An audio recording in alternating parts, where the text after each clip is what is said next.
Regular Board of County Commissioners meeting will now come to order. We have a little bit of reverb, and we apologize. Are we okay now? We're in the echo chamber.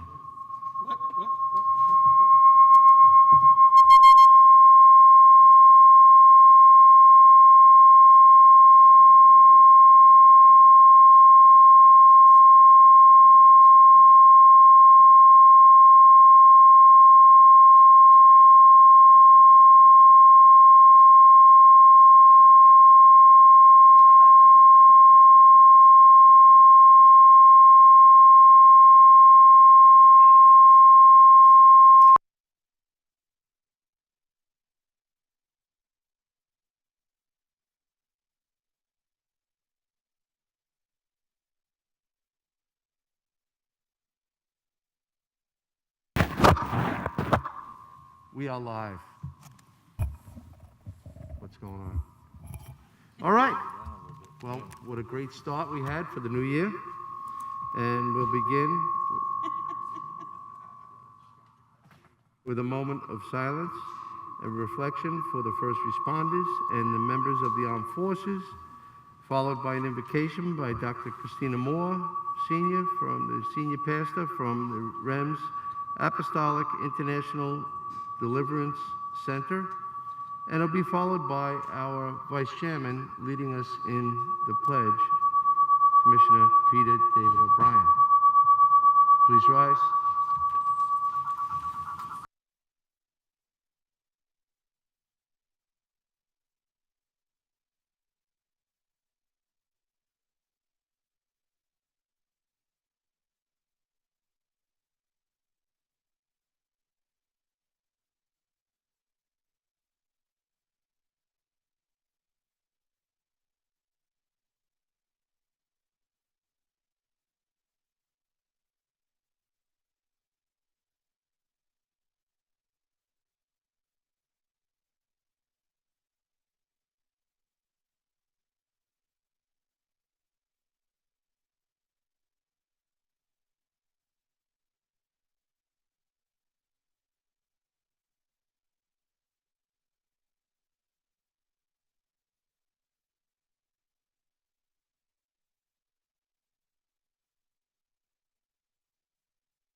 Father, we thank you in the name of Jesus Christ.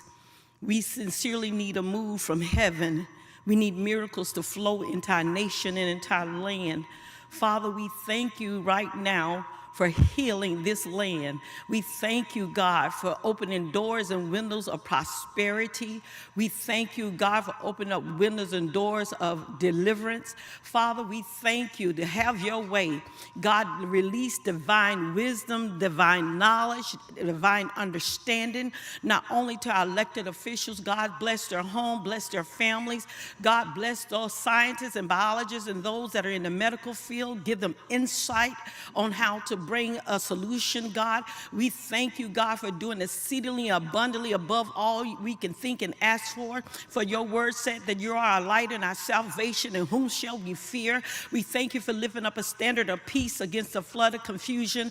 We thank you for lifting up a standard of prosperity against the flood of poverty. We thank you for lifting up a standard of healing against the spirit of infirmity. We thank you for lifting up deliverance against the spirit of destruction. Have your way in our minds, in our hearts, and in our soul, and we stand in agreement for your word to take place. We stand in agreement for healing. We surrender to your divine sovereign authority and power, and we forever carefully give you the glory, the honor, the power, and dominion that is all due unto you in Jesus' name. Amen. Please join me in the Pledge of Allegiance. I pledge allegiance to the flag of the United States of America and to the republic for which it stands, one nation, under God, indivisible, with liberty and justice for all. Thank you. Thank you, Doctor.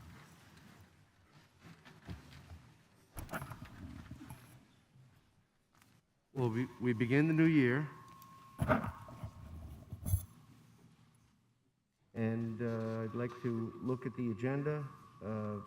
There is 2 items on there regarding the vaccinations and the COVID item 11A and 11B, as well as the emergency services item.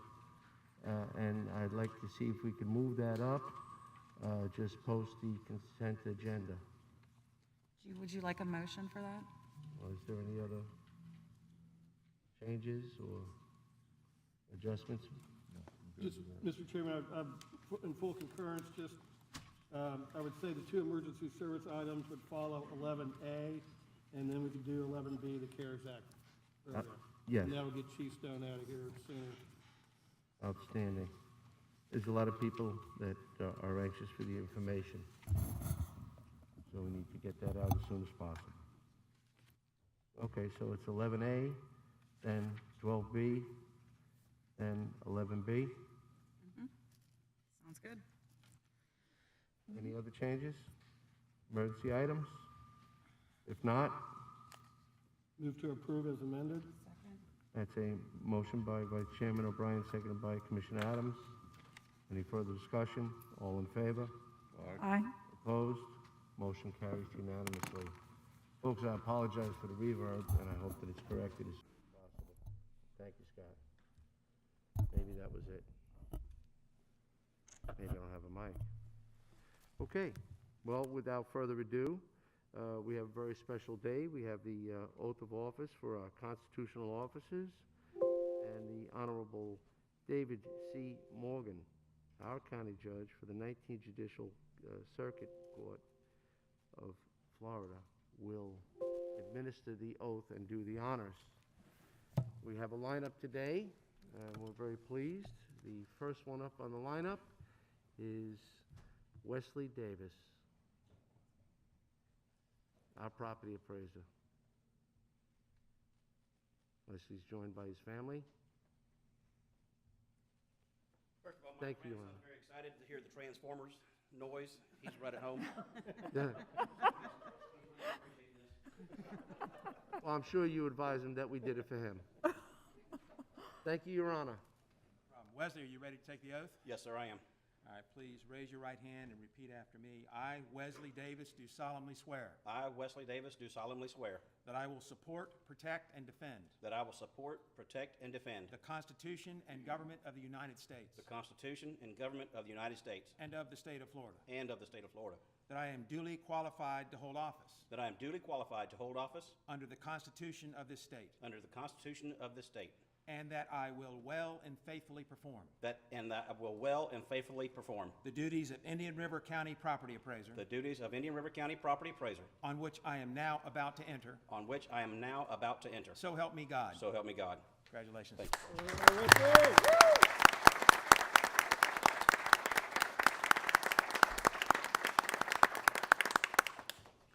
Thank you, Your Honor. The next in the lineup is Jeffrey R. Smith, our clerk of the court.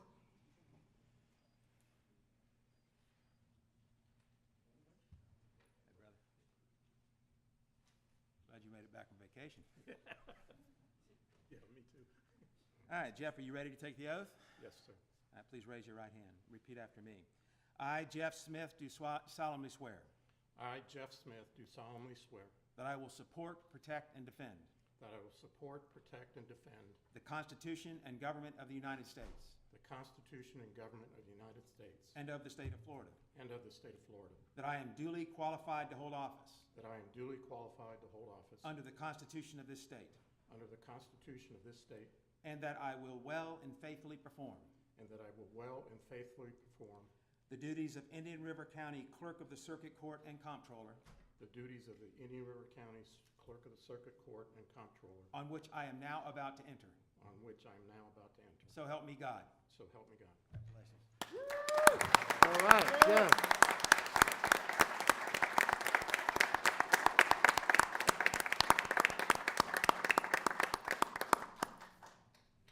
Thank you, Your Honor. And the next in the lineup is Leslie Rosway Swan. Come on down. And Counselor. Mike, good morning. Good morning, Judge. How are you?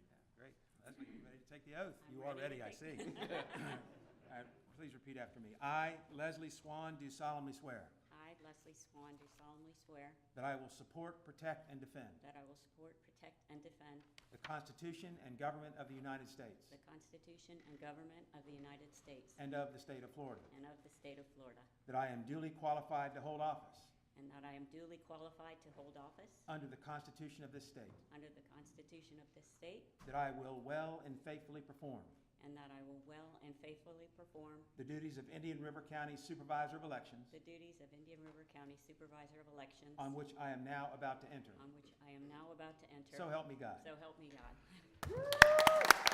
Leslie.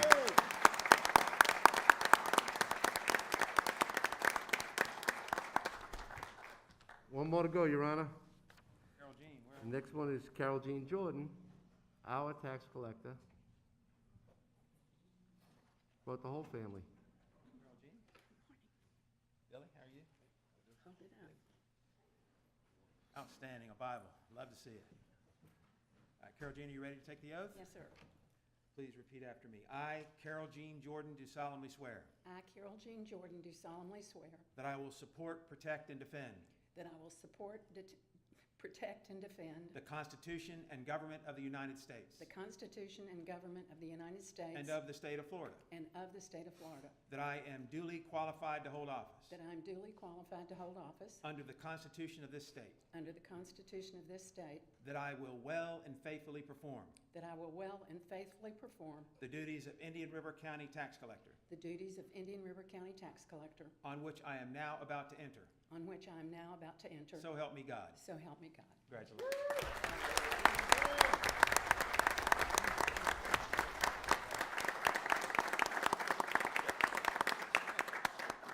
Thank you. Thank you, Your Honor. you, Judge. We always appreciate it. Well, it looks like we're in good hands for several years to come.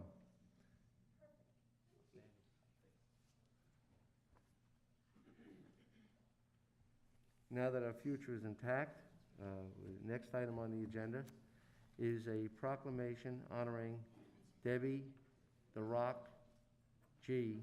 on her retirement from the Indian River County Office of Tax Collector with 38 years and 8 months of service. Debbie?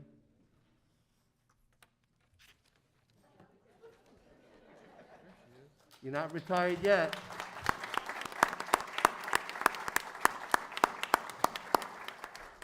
And I think there's a few folks that are here for your retirement, so if you'd like them to gather about or at any time, you can call upon them. I can't hear you, I'm sorry. You're not retired yet, Yeah. so, well, Can my family come stand up with me? absolutely, that's why I was I'm scared to be inviting by them. myself. I see there is a contingency, And my dear friends, yes, and I'm going to do the same. Why don't just the whole room come on up? oh, I can thank you ever so much. Y'all, come on. Come on. I brought a cheering committee. Well, Debbie, I threw in that rock in the center of your name, but every one of your bosses have considered you the rock of the agency, and that you're to be commended. I was talking with Charlie Semler last night, and he had said that if all of the employees that serve Indian River County were near mirrored to Debbie G., that you exemplify what we need to be in our community, serving our community. So he was very set back and wished to be here, but he could not be here today. So with that, I'll present you with this proclamation which states, whereas Debbie retired from the Indian River County Tax Collector's Office effective June 30th, 2020. And whereas she was employed with Tax Collector's Office since October 21st, 1981, starting her career as a switchboard operator and finishing as a Director of Taxes and Licenses. And whereas Debbie has served the county, the state, and with the public with distinction, dedication, and selflessness, earning praise from both current and former tax collectors and her coworkers. And whereas Debbie has been praised by Tax Collector Carol Jean Jordan, who stated, "Debbie G is everything for which a resident visiting our office could hope for. Patient, kind, knowledgeable, and experienced. She is a talented leader with the love of service of her humanity. Her signature combination of warmth and dedication of experience uniquely positioned her to be an asset of our office and our community. Her retirement leaves a void in our office that cannot be replaced. And whereas Debbie has been praised by Clerk of the Court Jeff Smith, who stated, "I congratulate Debbie on this spectacular career. She has been the rock of our tax collector and one pain-in-the-butt assistant tax collector." I didn't insert that, it's right here. That would be me. Her knowledge and consent and constant regard for the taxpayers define the phrase public servant. She is the admiration of the staff and respect from the supervisors. She has been consistently given all of her residents. It's an honor to have worked with her and call her friend. Whereas Debbie has been praised by former tax collector Carl Zimmerman, who stated, "Debbie is extremely tax knowledgeable in both a technical and historical perspective. Debbie has always been a team player and a respected manager. She only disappointed once when she declined to run as my replacement. Now therefore be it proclaimed by the Board of County Commissioners of Indian River County, Florida, that the board applauds her efforts and expresses its appreciation for the dedicated service that she has given to Indian River County for the past 38 years and 8 months, and extends heartfelt wishes for her success in her future endeavors." Duly adopted, which I did sign. Thank you. Thank you Thank all you. very much.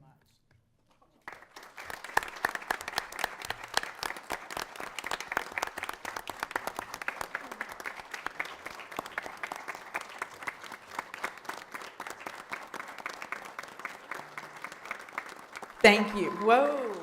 Thank you all very much. I actually wrote some things down that I wanted to say, but I'm not sure with all that I can. It's really long. But after 38 years, I really have a lot to say and a lot of people I wanted to thank. So if we can try to get through it, would that be okay? I'll try to make it as short and sweet as possible. First, I would like to thank all 4 of the tax collectors I have had the privilege to work for. Starting with Jean Morris, who took a chance on a very young with no experience to offer girl and gave her a job.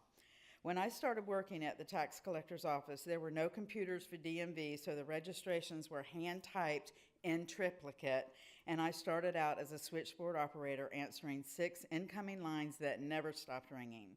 I was the only one answering the phone, and I wasn't allowed to transfer calls. Because of that, I was forced to learn every aspect of the tax collector office, and many days I wondered what in the world I had gotten myself into.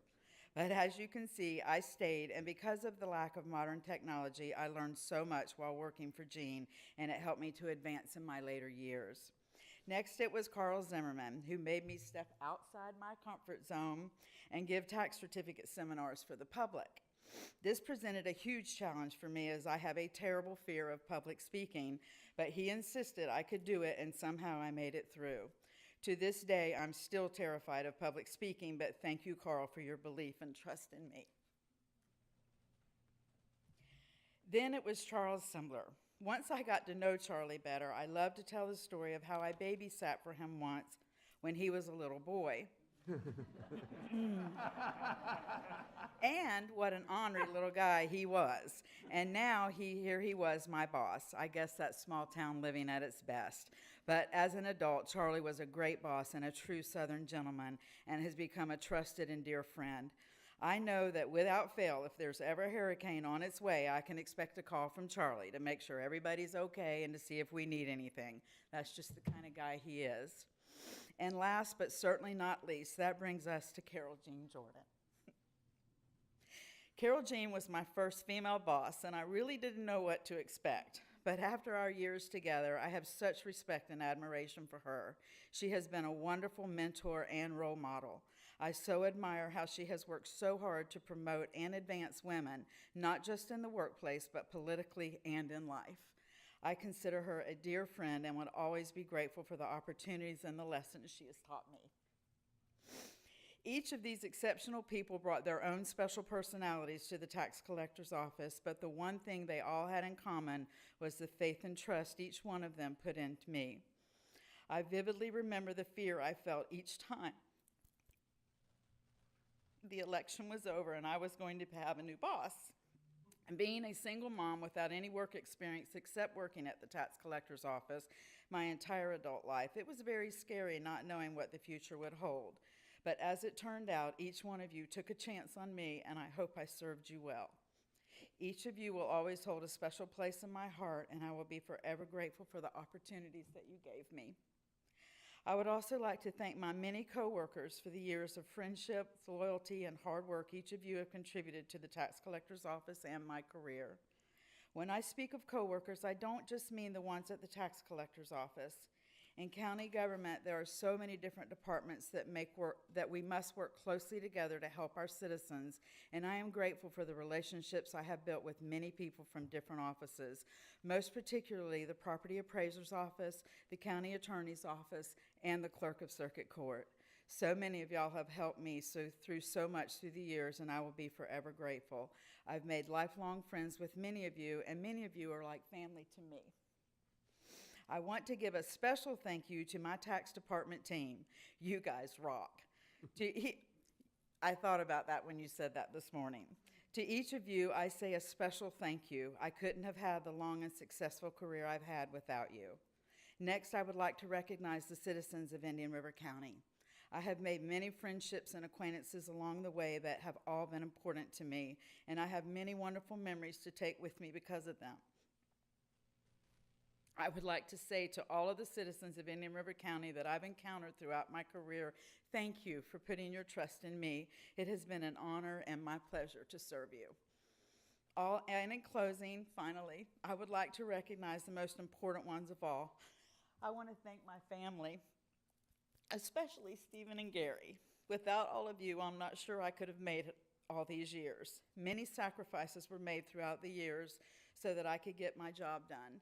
There were many long hours working during vacations and holidays, but you were always patient and accepting of the job I had to do, and I thank y'all for that. I love you all dearly, and I'm looking forward to lots of family vacations with no interruptions for tax collector business.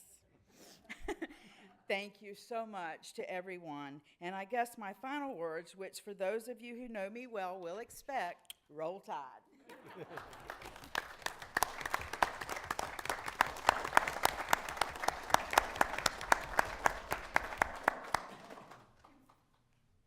Council? Chairman, could we get one picture of? Yes, I'd just like to see if there's anybody who has comments up here at the dais. Yeah, if I can, I noticed the proclamation talked about Debbie G being patient, kind, knowledgeable, and experienced. I can tell you that not only was she those things, but she was just absolutely wonderful to work with. I mean, I always enjoyed the opportunity to come over to Debbie's office and chat with her about a tax issue, but it just seemed more of a friendly conversation than it was like, hey, we got to get this business done and on to the next thing. And I really have missed you, Debbie, and you were fabulous to work with, and just wish you the best. Thank you. Mr. Chairman, I have a couple of comments. There's not too many people in the room other than your immediate family and maybe Stephanie that know you. I've known you as long as I have. We sat in the same homeroom in middle school. She sat behind me because I was E and she was G, and so we became good friends at an early age and always have been good friends. And I can tell you, she's the same person that sat behind me in homeroom that is now. A long time ago. She's pretty special. She was always centered. She was always a person that was centered, and you always knew where she was in life, where she was as we were kids, and where she is now as an adult. You always knew where Debbie was coming from. She didn't hide anything. She would tell you like it is. If she didn't like you, she didn't tell you that, but you could probably tell. But if she liked you, she loved you, and that's what was always special about Debbie. But congratulations, and I'm proud of you. Well, thank you. And, Yeah, thank you, Mr. Chairman. The thing that really sticks out to me about Debbie is she seemed to always move at warp speed. Whenever I called with a question, it was, okay, ding, ding, ding, ding, and then it was done, and it was like, whoa, I don't even have time to think about this yet. So Debbie, just, I think that was your dedication, your efficiency, your involvement, and your commitment to get the job done. And whether it's a commissioner or a resident, I think they all got treated the same, that if they had an issue, they had a problem, Debbie was on it at warp speed and got it done and got it fixed and moved on. So thank you for that. I'm sure all of our residents greatly appreciate how you handled that. And I don't know if I can say roll tide, because it's all about the you, Debbie, but given that they're playing Ohio State, I can say roll tide then, okay? I'm with you there. All right. Congratulations, Debbie, and good luck. Yeah. Well, I have to say, I know nothing about football, so I hope that your tide rises. That would be a boating analogy, Mr. Chairman, just so you know. I'm at a disadvantage. But I will say that, Debbie, in your absence, something came to mind. We get a lot of phone calls, and sometimes they're emergencies and sometimes they're perceived emergencies, but what we do is we call out constitutional. Go right to the top, go to the boss. And what does the boss do? I'll get you Debbie G. And I've missed that for some time in your absence. I just wanted you to know that it was a consistent pattern. Sorry, Carol Jean. A good leader knows how to delegate to the proper authority. So thank you so much, and we wish you well. Thank you so much. Mr. And the county administrator. All right, yeah, I thought I may have missed my turn earlier. No. And thank you so much, Debbie. It's been a pleasure knowing you all these years, working with you for all the years. You mentioned in your discussion you were worried when there was a new tax collector that you worried about your job. I'll say fortunately we've had 4 good tax collectors who are good judges of character, and so they wisely kept you on because you are just a tremendous workhorse. I always knew if I needed something from the tax collector's office, I could get it from Debbie real quick, and just a tremendous worker, and just an example of public service, and again, just a really pleasant person to deal with. So it's been a pleasure knowing you and working with you over the years. Well, time has come. You have to come get your plaque. I would just like to say thank you to Debbie. And Joe, I'm not offended. Any question I ever had, I went right to Debbie, and I knew I could count on her 100%. She might not tell me what I want to hear, but she'd tell me what I needed to know. So it's a gift, and we miss her, and we love her. Oh, I miss y'all. thank you. Okay. With the proclamation. Do we have 4 minutes of this? No, not for that.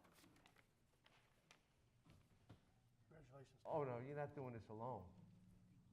You're not doing this alone. You're going to bring your team? We can do it. Get that one. Oh, you want to get this?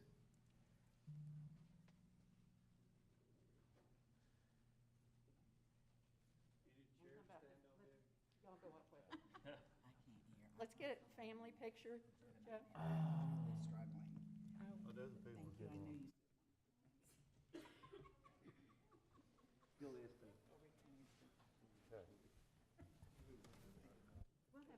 Well, come on down. Everybody suitable for a picture?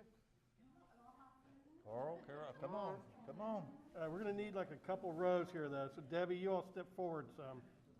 You Get know people the to fill drill. Were you in in fifth grade behind. with her, right? Size order? Carl, you wanna come on down? Carl. Your family? Carl, your family.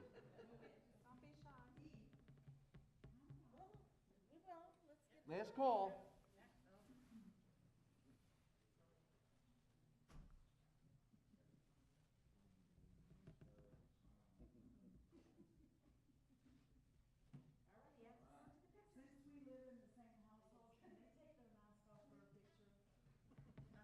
Sure.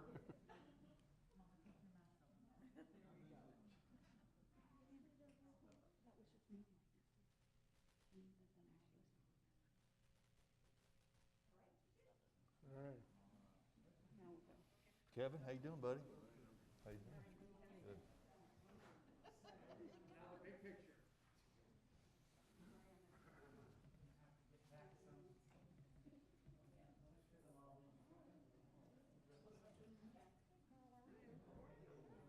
Who's running the show across the street?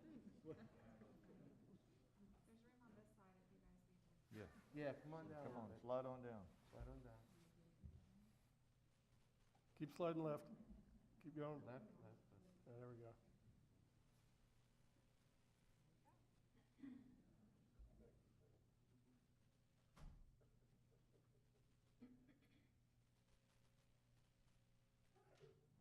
All right. Awesome.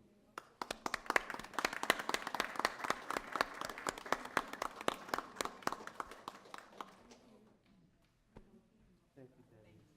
Hi, Deb. Hi, Deb. Take care. Enjoy. Well, that was half the room.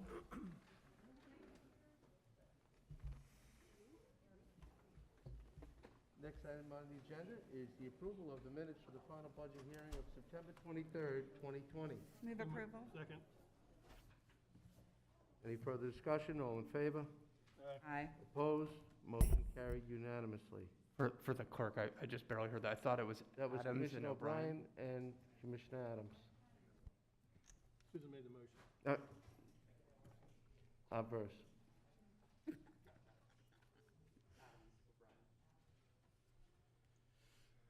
Next item on the agenda is informational items. There are a few there. I trust some commissioners may want to. Yes, if you don't mind, Mr. Chair, I'd just like to thank Mr. Paul Reeves for his service on the Children's Services Advisory Committee as a District 1 appointee, and let my fellow commissioners know that I will be appointing Carrie Bartlett to take his place as a District 1 appointee. Thank And, you. And Commissioner Mr. Moss? Yes, thank you, Mr. Chairman. I'd like to thank Molly Steinwald for her service on the Children's Services Advisory Committee. She did a wonderful job.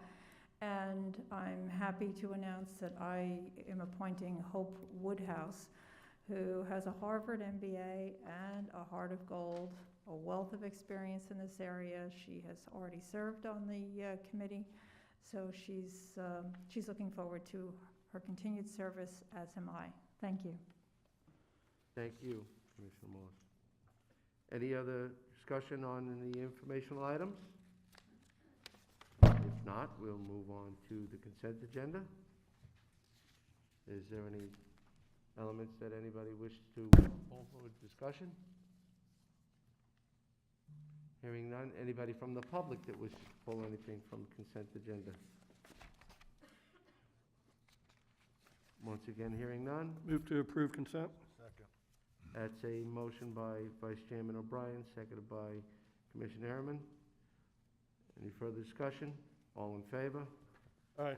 Opposed? Motion carries unanimously. Okay, so we've moved up the county administrator items, and the first is the update on the COVID-19 vaccinations.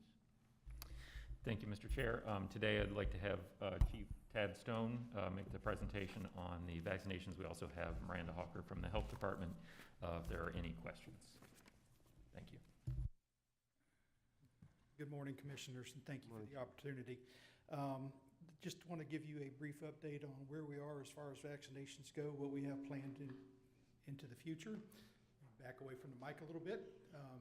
Nobody's ever accused me of not being able to hear me in a crowd. So, we have a number of county and community partners that we've been working with. Of course, the Health Department is the lead agency, and Fire Rescue and Emergency Management's been working with them very closely. Cleveland Clinic, who has already been doing some vaccinations, as well as the Health Department, and Treasure Coast Community Health, which is one of the agencies that actually did the drive-through event this past week with vaccines that were provided by the Health Department. We continue to do vaccinations with Cleveland Clinic to all the healthcare providers and to those in fire rescue that are out there working. We've done 65 vaccinations with fire rescue, and just as a side note, we've had about 35 of our employees that actually have tested positive for COVID and gone through the process of time off from work and recovery, and we've only had one hospitalization, so I'm very, very happy with that. There has been some changes from the state of Florida that didn't follow CDC guidance, but it is the governor's wish to actually go down and change those slightly. We did have the vaccination for 65 and older, and we did 490 vaccinations this past Saturday. We've got 2 events that are scheduled, and those notifications will actually go out through all of our social media, through our alert Indian River County, and on our website immediately following this meeting, and as soon as I can get Scott Johnson freed up for just a minute to be able to take care of that. And certainly I'd like to thank him for all that he has done over the past couple of weeks to give us a hand with this. If in fact we do get our vaccinations, our vaccines, we have the 2, we're going to do 500 a day, Wednesday and Thursday this week, and then the following week, if the vaccine shipments come in as hoped, we're going to try to do Monday, Tuesday, Wednesday, and Thursday at the fairgrounds. We've also, we realized that some of the older population over 65 doesn't have computer access or smartphones, so they'll be able to actually call in, and we'll actually schedule them manually into the future for the following week so that they don't get left out if they don't have a computer or a smartphone and able to get on there. Our goal is the same as the goal of the Health Department, and we've dedicated some staff to assist the Health Department with actually giving shots this week and going forward. But that is to get as much vaccine as we possibly can, get as much vaccine in the arms of the 65 and older population. We do have a large nursing home and assisted living facility contingent in this county. Those shots are being taken care of by Walgreens, CVS, and the Region 5 IMT team. We've got them coming in to give us some additional assistance on that. I would like to thank again Scott Johnson for all the work that he's done in the IT department and the support of the IT department.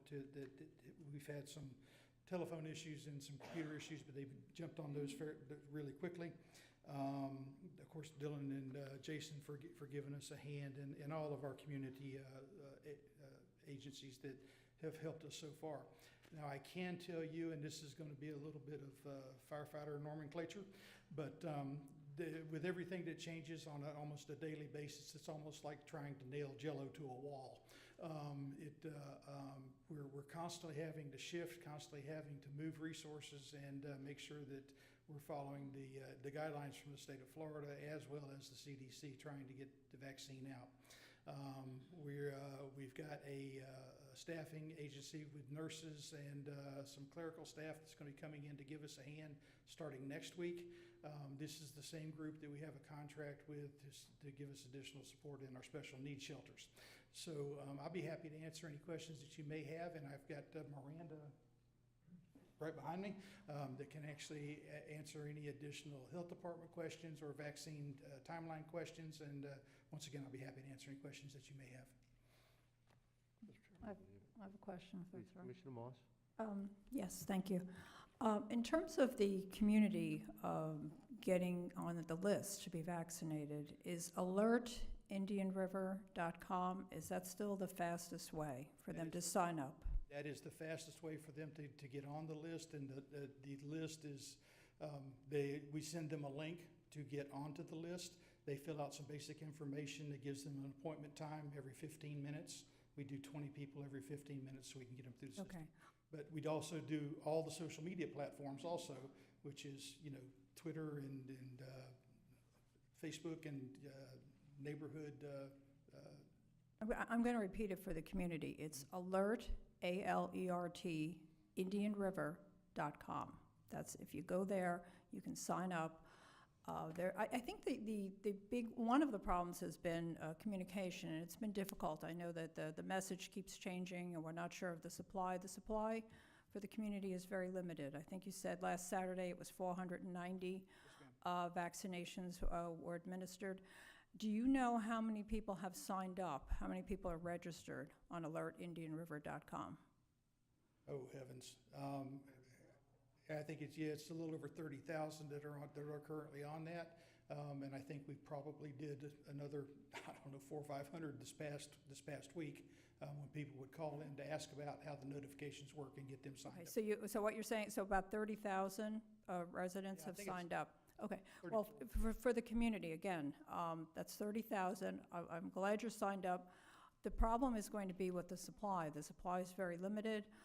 If I heard you correctly, what you stated is that you're expecting to receive 500, a quantity of 500 this week, and then next week another 500? Or could you clarify that? Yes, ma'am, I will try.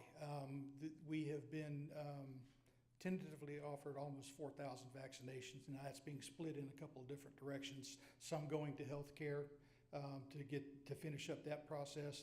The rest of it would actually be here. We're planning on doing 500 shots a day for Wednesday of this week, Thursday of this week, and hopefully if the vaccines come in like they're supposed to, we're going to try to do 500 Monday, Tuesday, Wednesday, and Thursday of next week, and that'll all be at the fairgrounds, all drive-through.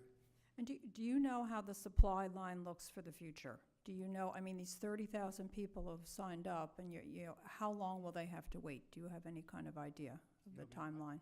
I really don't have an idea because we're completely dependent upon the federal government to make those shipments to the state and the state to distribute them down to the local level. Okay, so the decision is made at the state level where the vaccine will be delivered? Yes, ma'am. Okay. All right, well, thank you for that. I appreciate that. Yes, ma'am. Yes. Thank you, Mr. Chairman. Chief, two questions, maybe for you or Miranda. With the 65 and older bracket, that's a very large, sizable chunk of our population. And obviously at 500 a day, we're hardly making a dent. Has there been any discussion in changing the age brackets and taking older people first and trying to take smaller bites? Like, so you'd start with, say, 85 and over, and then once you've gone through all those, you go to 80 and 75 and take it in more manageable chunks. Because what I hear is with 65 and over is about 40,000 people here in the county, and when these come available, those 500 are gone like that, and there's a lot of frustration. So I would just say maybe give some consideration to somehow being able to scale it down in smaller bites so we can actually say we're making progress would be my suggestion there. And then secondly, what are we doing about the people that have received a vaccination and they're due for that second vaccination? So if we get 4,000 vaccinations, are we putting half of those in reserve so we have them available for that second dose? Or are we just hoping we get more in when that 4-week window is up and they're due for their second shot? Do we have vaccinations available for that second shot? Let me answer the first question, which was the age brackets. Yep. The original CDC guidance was for 75 and older to actually come through. That's CDC guidance. The governor actually changed that to 65 to capture that entire group. I've got no way of actually doing the sorting on that. I did take a couple of phone calls with folks this past week and got them into the system because they were in their 70s and had limited computer access. So we did take care of some of those. It's just very difficult for me to try to break that down, given the governor's orders to try to capture that entire age group and population. As far as the second shot goes, I'm going to turn that over to Miranda and let her answer that question. Okay, thank you, Chief. Yes, sir. Thank you. So each of these doses, and good morning. Each of these doses is being entered into the Florida shot system. So we will be recalling those individuals as either 21 days with the Pfizer vaccine or 28 days with Moderna vaccine. To date, what we've received at the health department has been the Moderna vaccine. And in terms of the executive order from the governor, what we have to do from the Department of Health, that entire over 65 age bracket has been outlined in that executive order, along with healthcare facilities and healthcare workers with direct patient contact, as well as the long-term care facilities residents and staff. So we are unable to break down those populations any further than that age bracket. That being said, we have engaged some smaller pods within our communities as well to be able to meet the needs. I am thankful for the many partnerships that we have, not only with fire rescue, but certainly with all of emergency management, with the Board of County Commissioners, as well as I see Vicki in the audience here, and her organization really stepped up when I asked her if she would be able to do a mass vaccination clinic this past Saturday, and I was able to transfer 500 vaccines to her. I can tell you that as Chief Stone had said, the supply of vaccine is variable at this point. We do not receive much advance notice as to what we're receiving. And I'm thankful for the strength of the partnerships that we have within this community of people who have signed up to be COVID-19 vaccine providers, like the hospitals, both hospitals, the FQHCs. The VNA recently came on as a COVID-19 vaccine provider. So as vaccine flows into this county, and what the strategy is from the state, is currently both the hospital and the health departments are receiving vaccine. It's put on to my responsibility to be able to work with our community partners to get that vaccine out countywide. Now, in the coming weeks and months, what will happen, and the vision from the state and from the governor, is to be able to utilize those people who are registered in Florida Shots as COVID-19 providers throughout our community to be able to vaccinate people for COVID-19. So like your pharmacies, like doctors' offices, that as vaccine becomes more prevalent, we will have more outlets to be able to vaccinate the whole population. So, Miranda, so you'll contact those people in 28 days that got the vaccination. Again, my question was, do we have those vaccinations in reserve, or are we just hopeful on additional shipments coming in for those vaccinations? I'm sorry, Commissioner O'Brien, I got absorbed in the whole plan, I apologize. Certainly, we are assured that second dose. Once we give that first dose of duplicate shipment, will come both those 21 days for Pfizer and 28 days for Moderna. So we are assured that dose. Okay. The second dose. And then I'd just like to compliment everybody involved in this as far as trying to get the word out. I know that there are some people that may not have access to social media and things like that, but you know, if you think back, if this happened 15 years ago, before all that, we would have had to rely on the newspaper printing something, and not everybody gets the paper. And so it's a hard thing when you're trying to reach 150,000 people instantaneously. There's always going to be some folks that don't get it. But I want to commend you all for the efforts you are doing to try to reach as many people, because I just think that's an impossible task to say we're going to be able to transmit this information to every single citizen in 12 hours. It's just not feasible, even with today's technology. But I want to commend you all and thank you all for your efforts in trying to reach out to as many residents as possible. So thank you for that. May I ask you a question? Should people still be calling a Cleveland clinic? Because I've heard from a lot of people who are very frustrated. Phones are not being answered. They can't leave a message even. Should they just stop calling Cleveland Clinic? Are we past that, in other words? And now it should just be alertindianriver.com. You register there for future fairground drive-through vaccinations? No, certainly Cleveland Clinic has responsibility for their patient population, and if people have questions who are established patients of Cleveland Clinic, I would recommend that they call them. As you can imagine, the burden of all the phone calls is a lot to keep up with on all of us, and I know they're doing the best that they can. They also have taken on the responsibility of vaccinating both physicians and their direct care staff at my request, and I'm grateful for that partnership. So yes, they should still continue to call Cleveland Clinic. Well, do you know what their supply is at Cleveland Clinic? I mean, have they used their supply? Since everything, it seems that the quantities are limited, no matter Well, what direction you look in. What I can tell you is that we are engaged with Cleveland Clinic. They have received some of their own shipments. And as these shipments are variable, I am working with them to cover any sort of deficit they might have if I have that stock of vaccine. So what my responsibility is to make sure that we can offer vaccine to the public, that our partners have adequate stocks of vaccine to fulfill their commitments. And so as you can imagine, that's a balancing act as vaccines in short supply. Well, do you recommend then that people continue to try to call Cleveland Clinic? Yes, I recommend if they've been directed to call Cleveland Clinic, they absolutely should. Okay, thank you. And if I could just tag on to what Commissioner O'Brien said about Alert Indian River and the questions that you had, Commissioner Moss. We have utilized that system in the past for public health announcements. I've been very grateful for the partnership with emergency management. And what I have found is when those alerts go out, a lot of people in this county pay attention. The media pays attention. They've got a tremendous reach over the social media platforms. So I do believe that's an effective way and a unified message that we're able to send out. Well stated.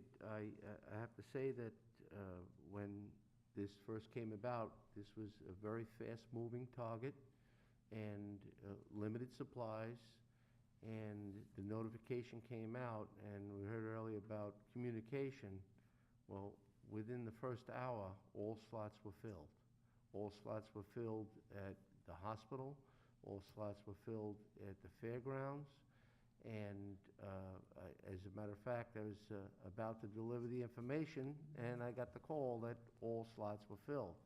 And that was just right after that announcement. So the Alert Indian River has worked extremely well. The unfortunate part is we are in a challenge with the supply. The supply line just has not gotten to where it needs to get to. We're also encouraged by the fact that so many people were opposed to accepting a vaccine, taking a vaccine, and then suddenly most of our population wants the vaccine. That's a good thing. Now we have to get it. So we can't control the supply, but most certainly we can control the administration. The communication is intact. I know that the county administrator will have to seek additional administrators of the vaccine, and customarily we would have to go through an RFP process to get to that point. And while I can't make a motion, I would hope that one of my colleagues would like to make that motion, that we can have the county administrator waive those processes and hire when necessary to ensure that the public can have the vaccines administered. Again, that's hiring practitioners and nurses when needed so that we can move forward with the administration as soon as we get the vaccines.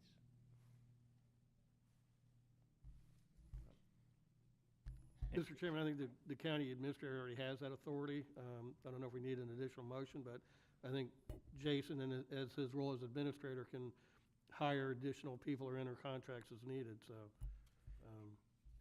Sure, yeah, so to the chairman's point, and Tad alluded to this in his presentation, we have a contractor that provides nurses and some administrative staff that we have on contract through an RFP that we utilize to help staff the special needs shelters. The problem is the pricing we have from them is 24-hour round-the-clock special needs shelter staffing. We have gotten pricing from that same entity to help administer the vaccines. I've told Chief Stone and Miranda they can go ahead and move forward with that vendor, and the plan was to bring the item back before the board for final approval, but we don't want to lose any time.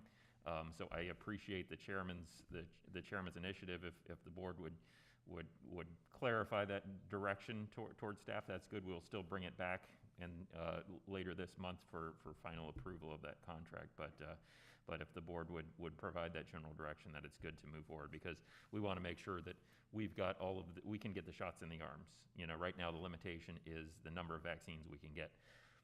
That's what we want the limitation to be. We don't ever want the limitation to be how many vaccines we can actually put in arms. We don't want to have a bunch of vaccines on the shelf that we can't get into arms. So if the board would give that general direction that you're okay with that would be helpful today. But we will plan to bring that back later this month for formal approval for that amendment to the contract that we have. Mr. Chairman, a couple of comments, and I would say that most of the questions have been answered by Chief Stone and Miranda, and I thank you all for doing that. This is a really trying times this whole year has been, and this is even trying when it comes to the vaccine, because I know we can't get it out there fast enough. This goes back to basic supply and demand, as you stated, that the demand is greater than the supply, and we're at the mercy of that. And I think it'll eventually get here, and I would encourage all the citizens in River County to say that we'll take care of you. We'll get it done. And I applaud Chief Stone and Miranda and their staff for their efforts, and I want a special thanks to the county administrator. He's done one heck of a job with this. This hasn't been easy for anybody, and we're just saying, asking everybody to keep pulling together. We will get this done. We will see this through, and I do see a light at the end of the tunnel with this, and I think we can make it. We're just gonna.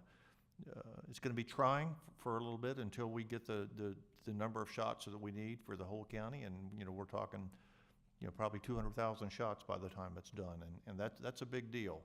And I just ask everybody to be patient and pull together. Look for things on your alerts, your media, your social media.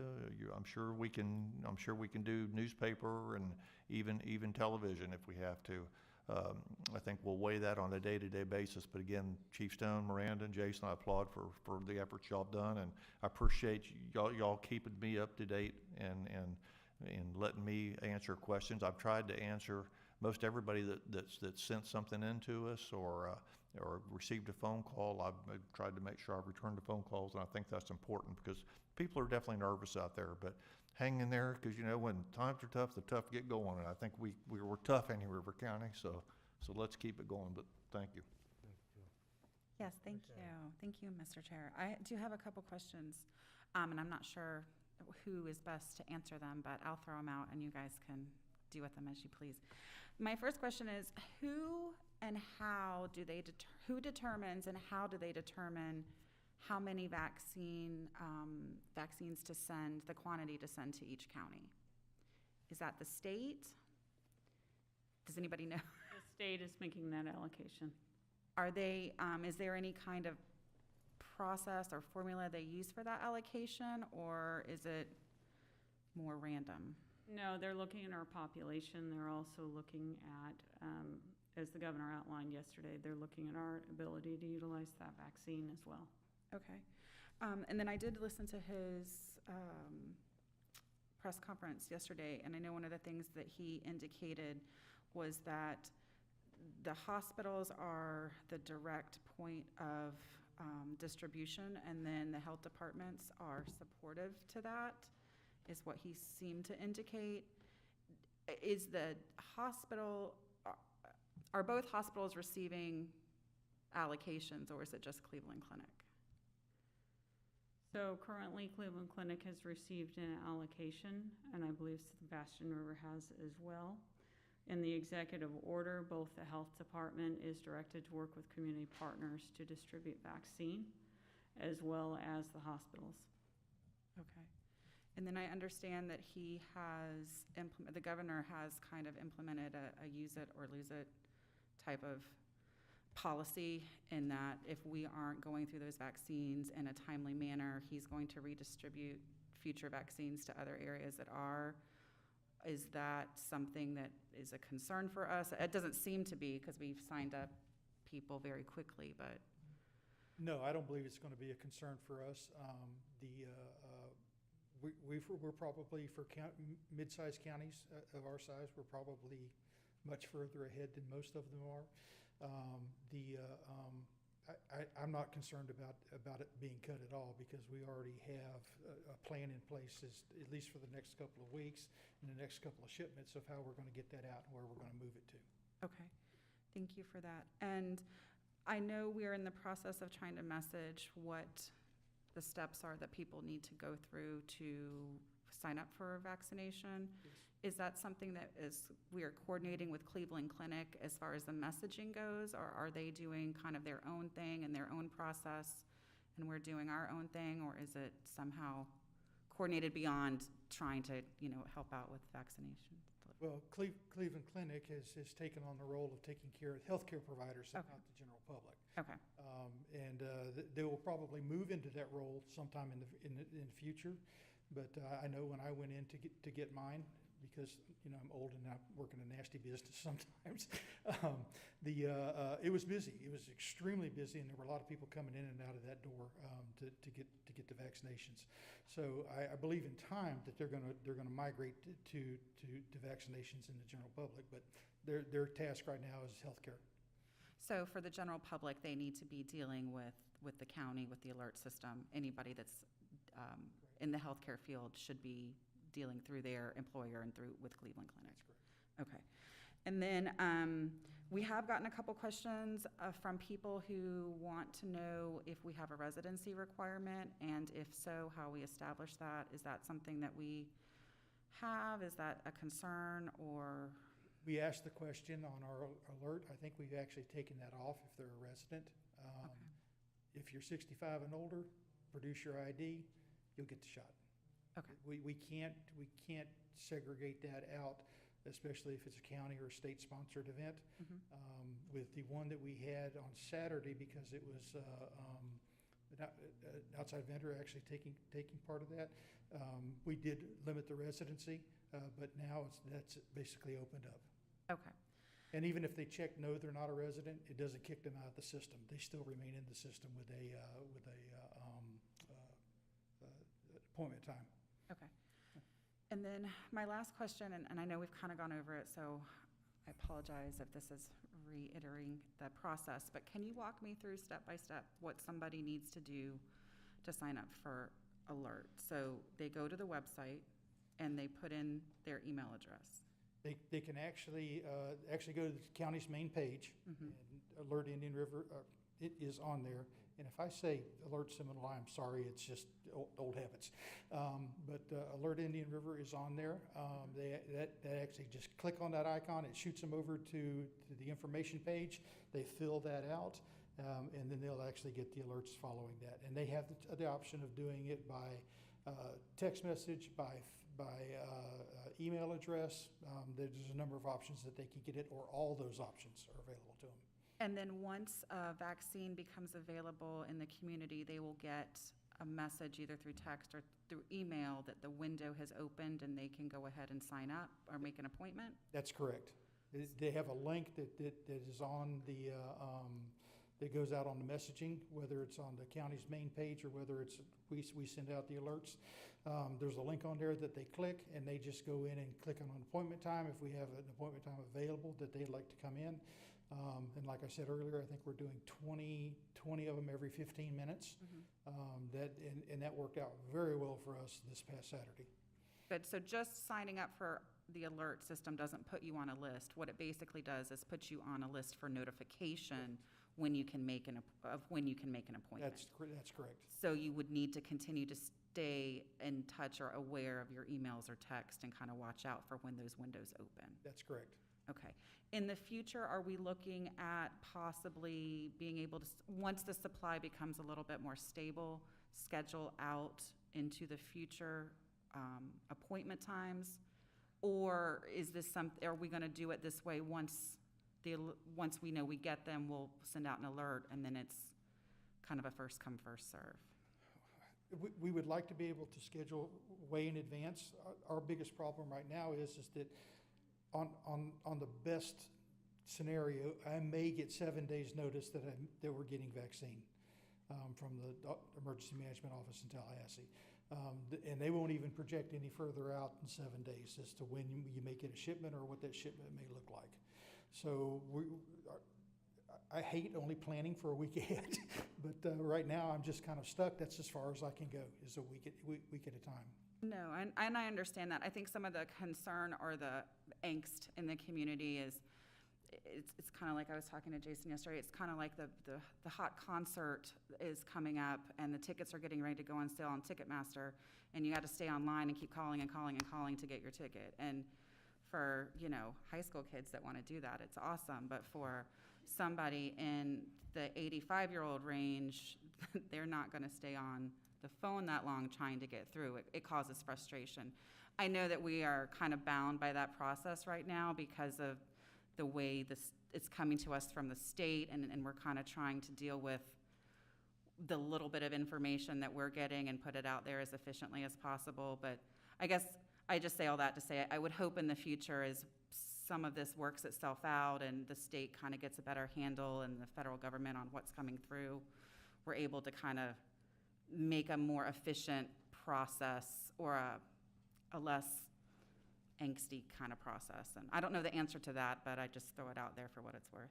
Any angst that we can remove, we want to do that. It's just, you know, we're in a juggling match right now. I understand. And I do appreciate all the messaging that we've been doing, and I would just say let's continue to do that. And, you know, as simple as we can make the process and bullet points of this is step 1, step 2, step 3, what you guys need to do for the public, it goes a long way. So thank you guys for what you've been doing, and thanks for answering the questions. Thank you. Any other questions for the Chief or Miranda? Well, with that, the county administrator has suggested that he would embrace the full support consensus of him waiving and moving forward and just following up with an agenda item in the future. So do we have consensus on the board? All right, thank you for that direction. That frees us up to make sure that we can get those additional nursing resources here to help with administration of the shots. So thank you. Thank you, and thank you all for your hard work. Chief, don't go too far. We're going to do item 12B, which is in emergency services, the approval of the renewal of the 800 megahertz communications system master service agreement with Communications International. Move staff recommendation. Second. That's a motion by Vice Chairman O'Brien, seconded by Commissioner Adams. Any further discussion? All in favor? Aye. Opposed? Motion carried unanimously. Thank you. And the next item is approval of the extension of the Public Safety Communication System for FX Software Services Agreement. Move staff recommendation. Second. That's a motion by Vice Chairman O'Brien, seconded by myself. Any further discussion? All in favor? Aye. Opposed? Motion carried. Thank you very much. Thank you, Chief. Now we'll move back to the presentation on the CARES Act 2.0 proposed spending plan. All right, thank you, Mr. Chair. Good morning, Commissioners. So we have today for you proposed spending plan for CARES Act 2.0, as we're calling it. As you know, the county received CARES Act funding as part of one of the stimulus bills passed back in March. We started with our initial allocation of 25%, which was what was released by the state on July 7th. We've made various adjustments to that over time. Most recently, on December 1st, the board approved utilizing the public safety, public health expenditure option to ensure that we spent the entire $27.9 million allocation that we received by the December 30th deadline. So we have done that, and there's about $12.7 million. What that basically does is that has given new life to that $12.7 million beyond December 30th. So what we're doing with that is basically bringing before you the plan to allocate that that $12.7 million for expenses after December 30th.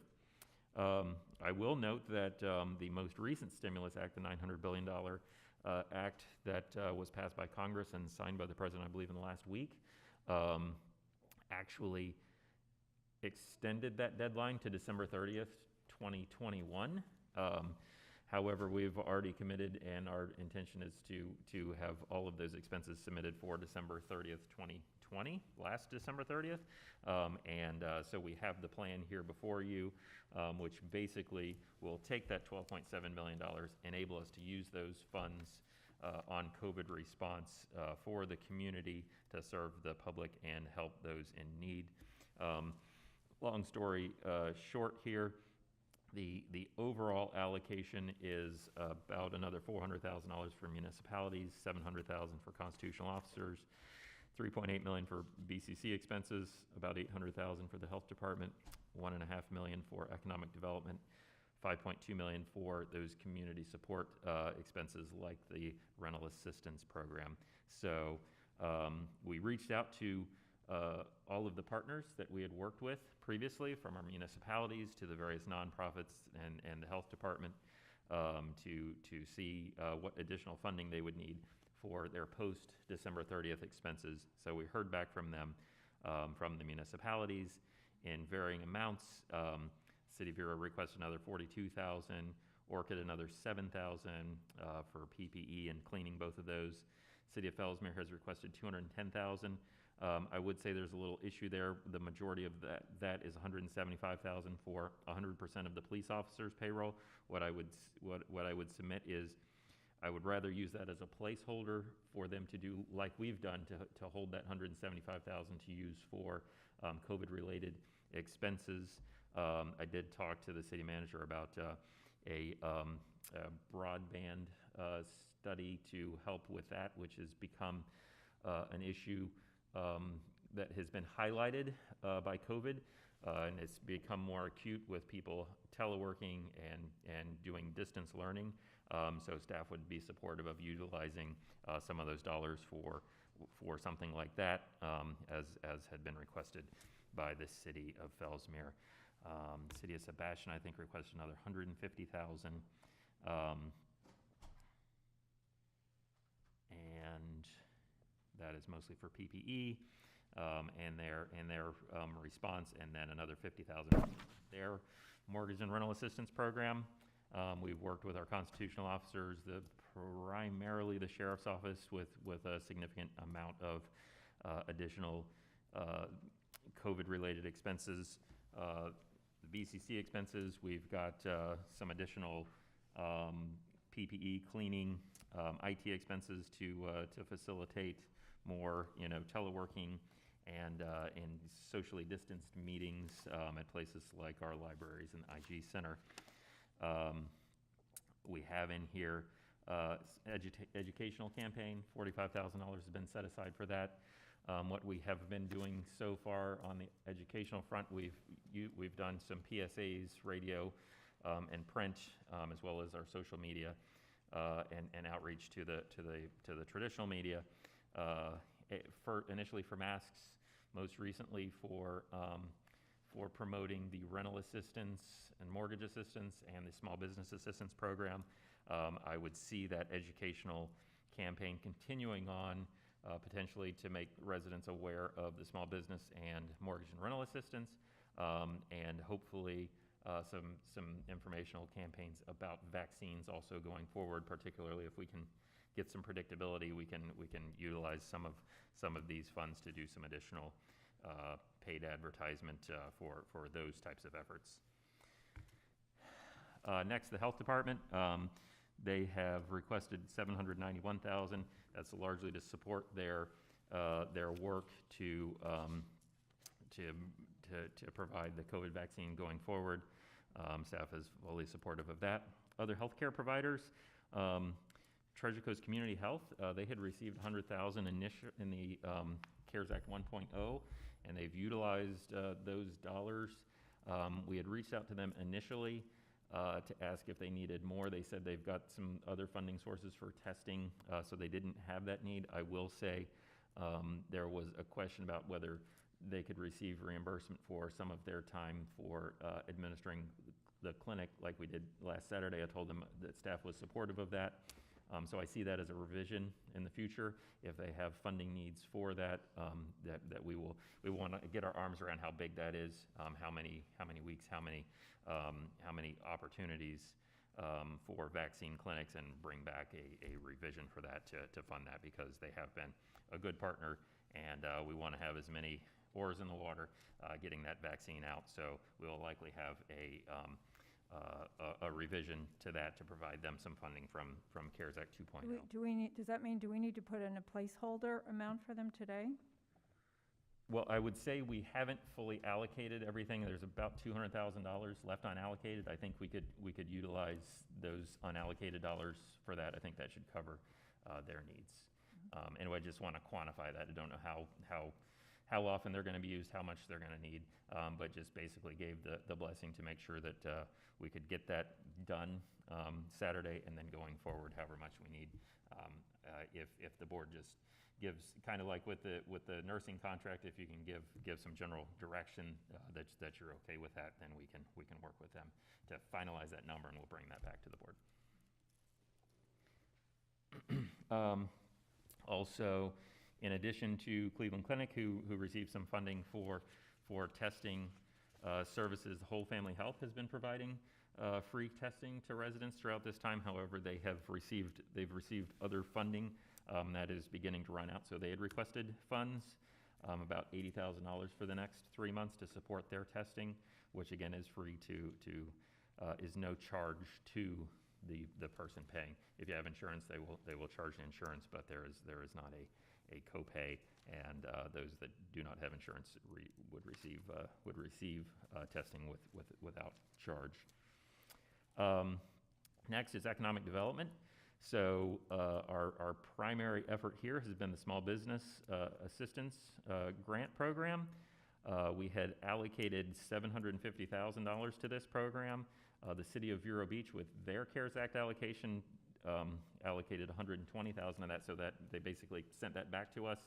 And so we have $870,000 total allocated to that program. As of last week, we've awarded over $700,000 of that, so there is a modest amount left there. A couple of things. There has been discussion about additional businesses, potentially nonprofits, being included in this program. Right now, staff is recommending that we add a couple of small groups, aesthetic services, which includes, we've included like hair and nail salons, but there are some other types of businesses that are in that general category, from the spas that do, aesthetic treatments to tattoo parlors. Staff's recommending we go ahead and add that formally to the eligible businesses. Likewise, adding, goodness gracious, small family farms. We've got a lot of these places like a Peterson's Groves or something like that, that they really sell their produce and are impacted by tourism and have been impacted by the economy. We have made a payment to a couple of those, but just want to formalize that. Had received an inquiry about vacation rentals. Staff does not recommend adding that at this time. We do, per the discussion from the board last month, staff would support increasing the amount from $5,000 to $10,000. It just goes a little further. If the board agrees with that, what we would do is the new applications would receive $10,000, and the applicants that have been approved would basically reach out to them and ask them, do they have a need for the other $5,000? We will send the additional $5,000 to them if the board moves in that direction. I will say that would obviously double our existing expenditures to about $1.4 million total, and we are recommending additional funding, and everything's not cooperating with me, I apologize. An additional $800,000 no, I'm sorry, to increase the funding to about $2.3 million, an additional $1.5 million for that program. On the community support front, we're recommending an additional $5.2 million. That is broken down as follows: another $800,000 for Treasure Coast Food Bank. They have expressed a continued need from the public for food and a lot of food shortages. We reached out to Senior Resource Association, who also was providing some grocery and food delivery to homebound residents. They've requested $150,000. We recommend that. And we also are recommending another $75,000 in the PPE kits for local businesses and nonprofits, which we had done previously. And then the largest provider, United Way, which we have provided about $1.6 million in the first, and CARES 1.0 has requested about $1.7 million for 2021. Staff is supportive of that. They would largely continue doing a lot of the things they have been doing. I will note that the United Way has provided funding to 23 different nonprofit agencies that are providing assistance to their various clients through that program, so that has been working very well. One of those things is that they have three partners: United Against Poverty, the Economic Opportunities Council, and the Treasure Coast Homeless Services for their mortgage and rental assistance program, and they have awarded, at last count, over $600,000 to about 450 applicants through that program, which supplements our own rental and mortgage assistance program. We are recommending another $2.5 million for that. That should be, we anticipate that should be more than enough for our own local program. And we did make the change per the discussion last month to increase that funding amount for the rental and mortgage assistance program to $4,500. Essentially, we're doing that essentially a maximum of 6 months, unless there's some extenuating circumstances. And our partners at the United Way, they're following that similar strategy. So with that, staff is recommending that the board approves the attached CARES Act 2.0 allocation for $12.5 million, and recommending that the board approve the increase of the small business program from $5,000 to $10,000 and make the other changes as discussed to eligible businesses.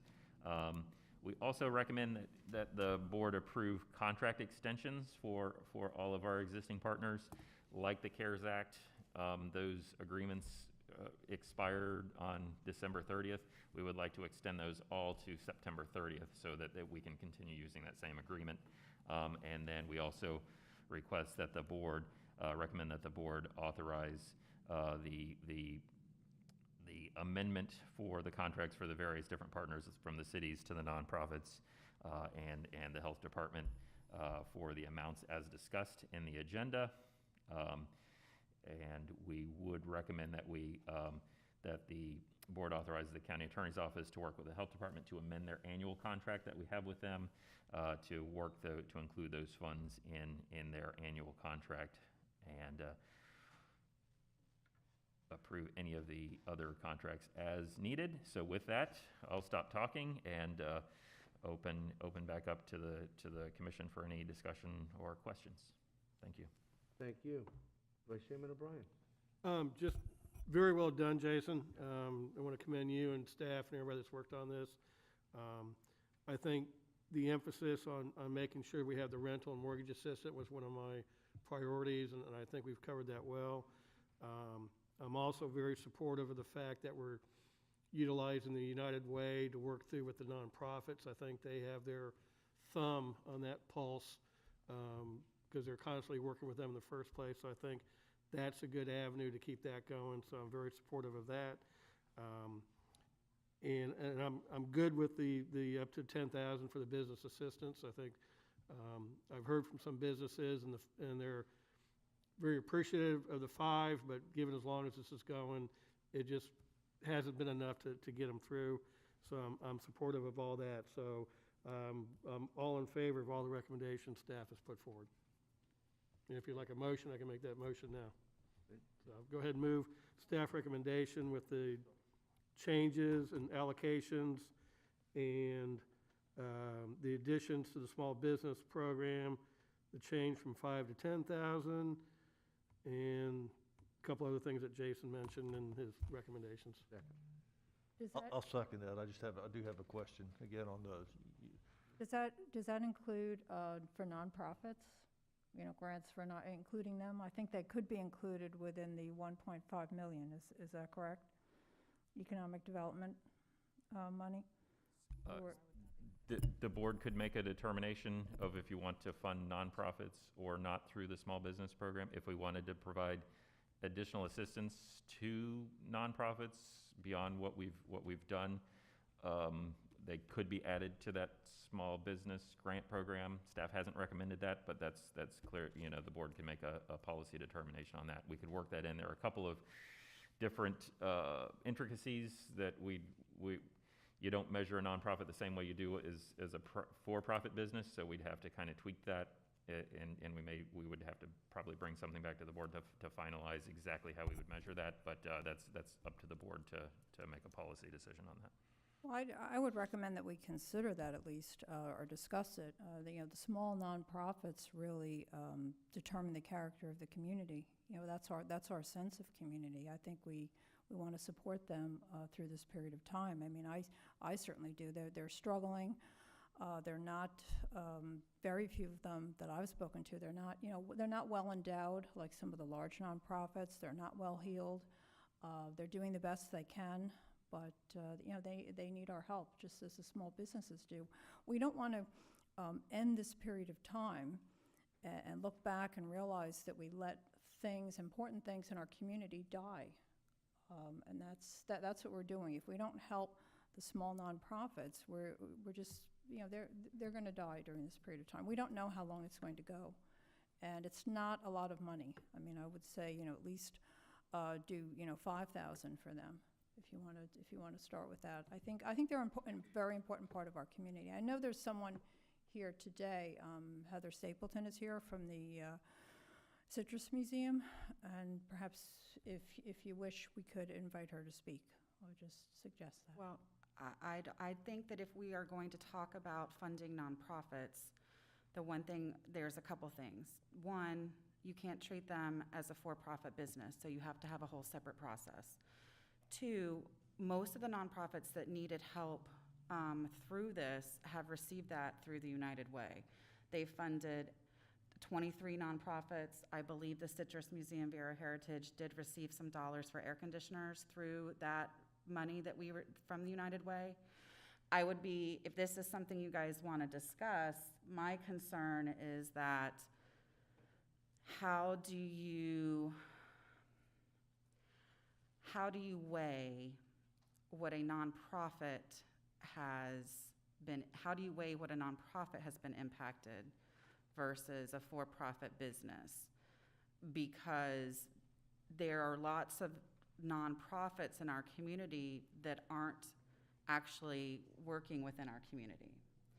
There are a lot of nonprofits in our community that are doing very good things in our community and that have been impacted and that have not been able to do as much because of the lack of fundraising. And then there's some that have parried and turned and been able to do that. So personally, I think that we can explore that, but I'm uncomfortable because I believe that there needs to be a whole separate process for nonprofits having that discussion and making that commitment today, because there's just so much that goes into the nonprofit world. I would personally feel more comfortable if that's something that the board wanted to do, with allocating those dollars to the United Way and having them continue to do what they've been doing in the nonprofit world. But I don't think that we can have that. I'm happy with the motion the way it stands and the process the way it's going today. If this is something we want to bring back and discuss about nonprofits in the future, I don't have a problem with that. But I just don't think that we have enough information to put something in place today that's going to be effective for the nonprofits that we're trying to help and not be taken advantage by some of the nonprofits that are not doing those works in the community. Yeah, and I appreciate what you've said, and, but if it does come out of the 1.5, then perhaps we can have that conversation at a later date. I mean, we're approving 1.5, and we can come back and talk about how that will be dispersed, if there's room for it within the 1.5. That was my question earlier. I would say we may want to do an additional allocation because we've right now we've got 810,000 allocated to that between us and the city of Vero, and we've spent about 700,000. If we do the increase to 10,000, we'll automatically double that, so we'll be at 1.4 million for those that we've already funded. The total funding is about 2.3 million, so we've got about 800,000 or 900,000 left. That could potentially be enough to fund nonprofits, but I fear we might need to allocate some additional funding. Maybe $500,000 more might be what's needed if we're going to include those nonprofits, because we're adding a large group of additional eligible entities at that point. Yes, I would say that what we are allocating today and the process, the way we're changing it, we need to see how that works out and make sure that the dollars are going to the businesses, the expanded business groups, the rent and mortgage assistance, the cities, those types of things, and that those needs are met. And if there's additional ones, we can bring that back for further discussion and allocation. But my understanding from the nonprofit world is that there are no nonprofits that have had an impact to programming that hasn't been addressed through some of our funding. Now, they might not have the income coming in because of lack of ability to fundraise, or lack of ability to hold events.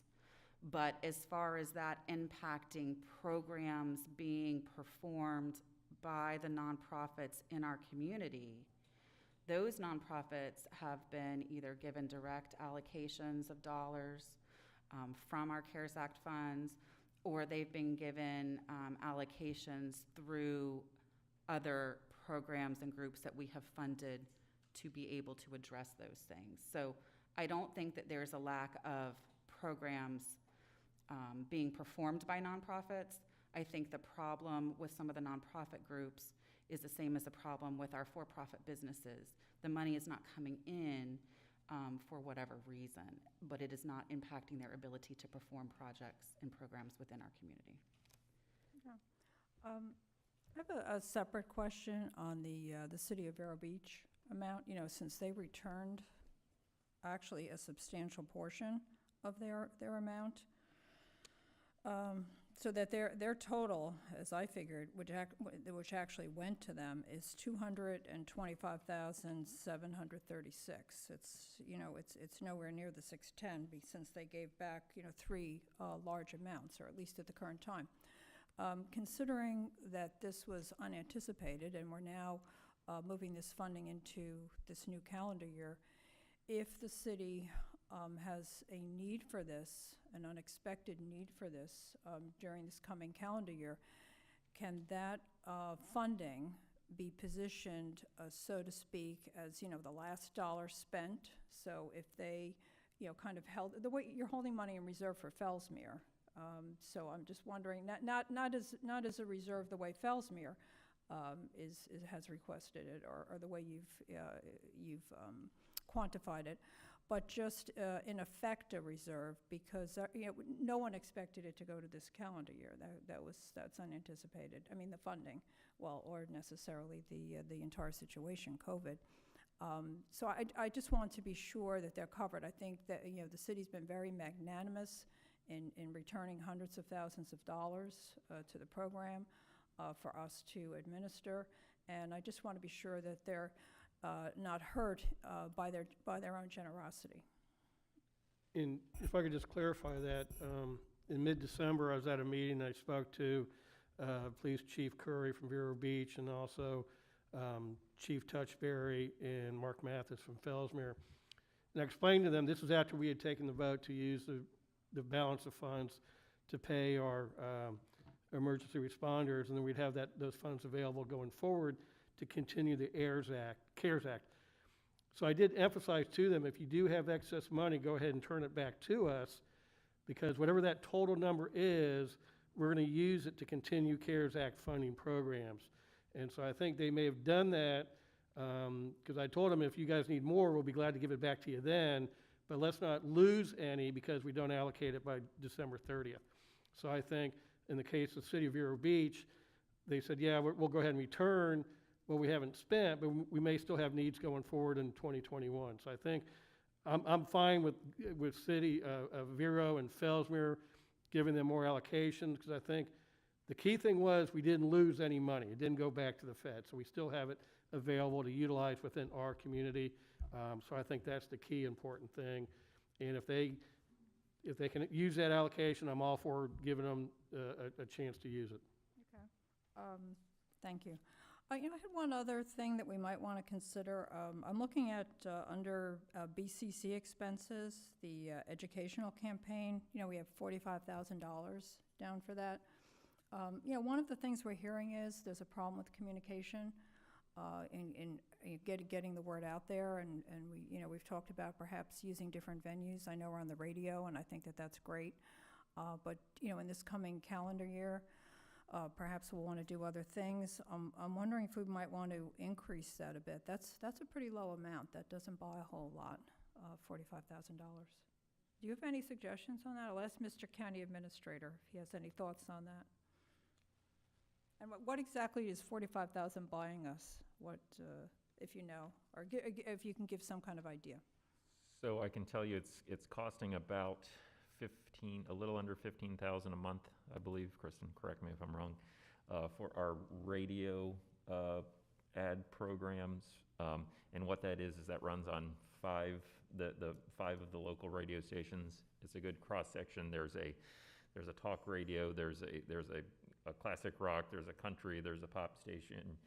So you're hitting like all different types of groups of people, which we think is valuable, because you may have somebody who only listens to country music, we're reaching them. And if you have somebody who only listens to oldies, we're reaching them. And that's costing about $15,000 for a pretty heavy cycle on a 4-week program. And what they'll usually do is they'll comp us like maybe an extra week or two, so we're getting like about 5 or 6 weeks out of that as we extend those. So $45,000 is not a huge amount. Be fine increasing that, if the board sees fit to do that. Doesn't hurt to have the additional dollars. As I said, we've got a little under $200,000 unallocated out of this program. So, and I see Kristen's approaching the podium, so she's got better information than me. So, Kristen Daniels, Budget Director. I just wanted to add that there's about $45,000 left from last year's allocation as well. Mm-hmm. So there's 90 left to spend. okay, so that would give us 90,000. Okay. Mm-hmm. Well, I'm just wondering, because we've heard that communication is a very serious issue, and I think we'll probably even need more than the 90,000. So did somebody say TV earlier? I think somebody said TV. But I know that gets expensive, that kind of thing. But you know what? It's something we really should consider. Not that we have to decide the media program this minute, but since we're talking about the funding. It's hard enough for everyone dealing with this, COVID, with the disease being out there. But, suffering the anxiety and the fear that's attached to it, I think makes it even worse. And so if we can alleviate some of that by communicating in different venues or spending more money on it, in different ways, I really think that's important. I think it's very important to address that aspect of it. I've heard from many people, it's been difficult. They say they haven't heard anything. They're not getting the information. I think the current program is good with the radio. I just think we want to add to it. That's all. So I leave it to the board. I think you're going to go past 90,000. So how much? Well, we mentioned Treasure Coast Community Health with regard to that extra 200 at the end. How do you see that shaping up, or is there extra money somewhere else?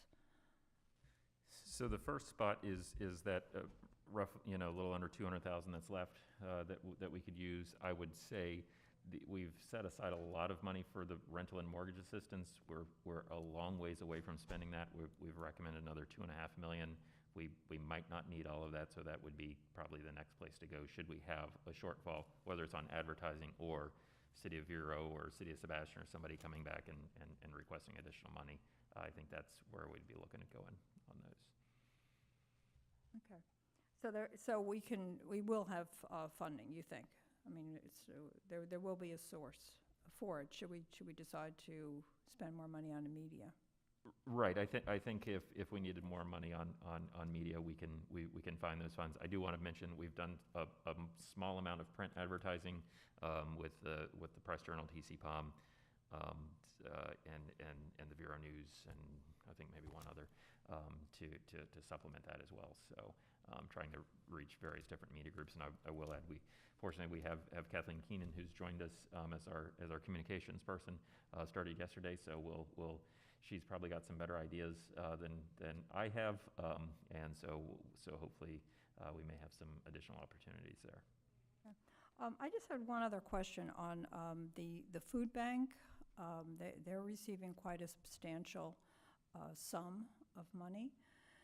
And I was just curious, it's actually more money than what we're allotting to the small business grants. And of course, people need to eat, and I know people have been laid off. And I'm assuming that that's where this food is going, to people who have suffered economically as a result of COVID. Do we know that, or how is that working, if you know? So the Treasure Coast Food Bank has several local partners that they work with, and they do things from large-scale community food bank things where you can show up at the Vero Beach High School, parking lot and get the food, to working with partners in like community like Fellsmere or Wabasso, and they have their contacts, and they're providing food through a bunch of different partners that they have. They say that according to them, the need is very high. They have been, we were criticized a little last month at not spending the dollars. I can tell you that the food bank has been very good at getting that food out. And if you look and see the amount of food that they provide, it's really a nice amount. One of the things that I think is also important is it's not just a bunch of canned food. It's a lot easier to distribute canned foods, but they've got fresh foods, fruits and vegetables, and chicken, things like that. So they've really got a robust plan, and they have quite a significant operation. I was told by one of their representatives that they have the largest commercial kitchen in Florida or something like that, which is hard to imagine, but that's quite an operation. They serve not just us, but St. Lucie and Martin County as well. But and my goal with them is always to make sure those meals are coming in Indian River County, and they're providing that documentation. But they provide a significant number of meals. I wish I had that in front of me, but a significant amount of food assistance to Indian River County residents. Thank you. Mr. Chairman, Jason, question for you in regards to this. Going back to the nonprofits, and I agree with a lot of what Commissioner Adams said, that there's a lot of nonprofits out there doing some good things, but how do you sort each of them out? Is the United Way tasked with that, kind of? So one of the things we wanted to kind of not have agreements with 87 different, nonprofits, because we know there's a lot of good work going on out there. We reached out to United Way, which we have an established, partnership with, and know they've got the capability, and this is what they do. When you do United Way funding, they evaluate agencies and provide funding to various different agencies, and they had a program going already, and we reached out to them to ask if they could provide it, and they've been very good at that function for us. I agree. Yeah, so that's kind of what we decided to do, because one of the things, not all nonprofits, we're dealing with federal grant dollars, so there's a lot of grant compliance that not all entities are used to handling or may have the capability to do. So we wanted to kind of use United Way as a funnel for that. So that's just how we got there, and they've been doing a good job in providing that. I won't necessarily say they've hit everything, but they've got a good broad reach of the types of programs they're providing, from the rental assistance that they're helping with to like child care assistance so that parents can go back to work, all types of things. It runs the gamut. Okay, no, I agree. I just wanted to be clear on that we kind of tasked that with United Way, that our staff wasn't having to sort that out and all that kind of stuff. Just because on the nonprofits, there's a lot of merit there, but just because your fundraising might be down a little bit does not necessarily constitute that you get the CARES money, in my opinion. I think it's a part of it, but it's not necessarily the whole thing. Issues should apply, how you were impacted revenue-wise with what you had to pay for, whether it was PPE, things of that nature. I think those should all apply to that. So I think that's a good thing. I'm glad to hear that United Way's doing it. The cities haven't asked for any more additional money, have they? So we reached out to them, Other than what you have in your report? I'll say, yeah, we reached out to them throughout this process. When the first allocation was made for the 25%, when there was additional amounts, a lot of them, I'll say the general theme when we said, hey, it's time for the other 75%, was they basically said, no, I think we've got enough largely. They had some small requests, but a lot of them basically expressed, we didn't do it as formally as what Vero did, but they said, apply our money towards your rental assistance program, apply our money towards your small business assistance. So we have been communicating with them. There are a couple of things, like Sebastian did their own small business assistance program and rental assistance program too. But like Vero and less formally, your Fellsmere and your River Shores and Orchid kind of said, hey, we only need $40,000 for additional cleaning and PPE. Take the rest of our allocation and use it to support those community programs, which I think is, I admire, and I think that's where the money should be going. We're trying to get that money to the residents and businesses that are in need. So that's kind of how that's gone. But we have been communicating back and forth. We reached out to them.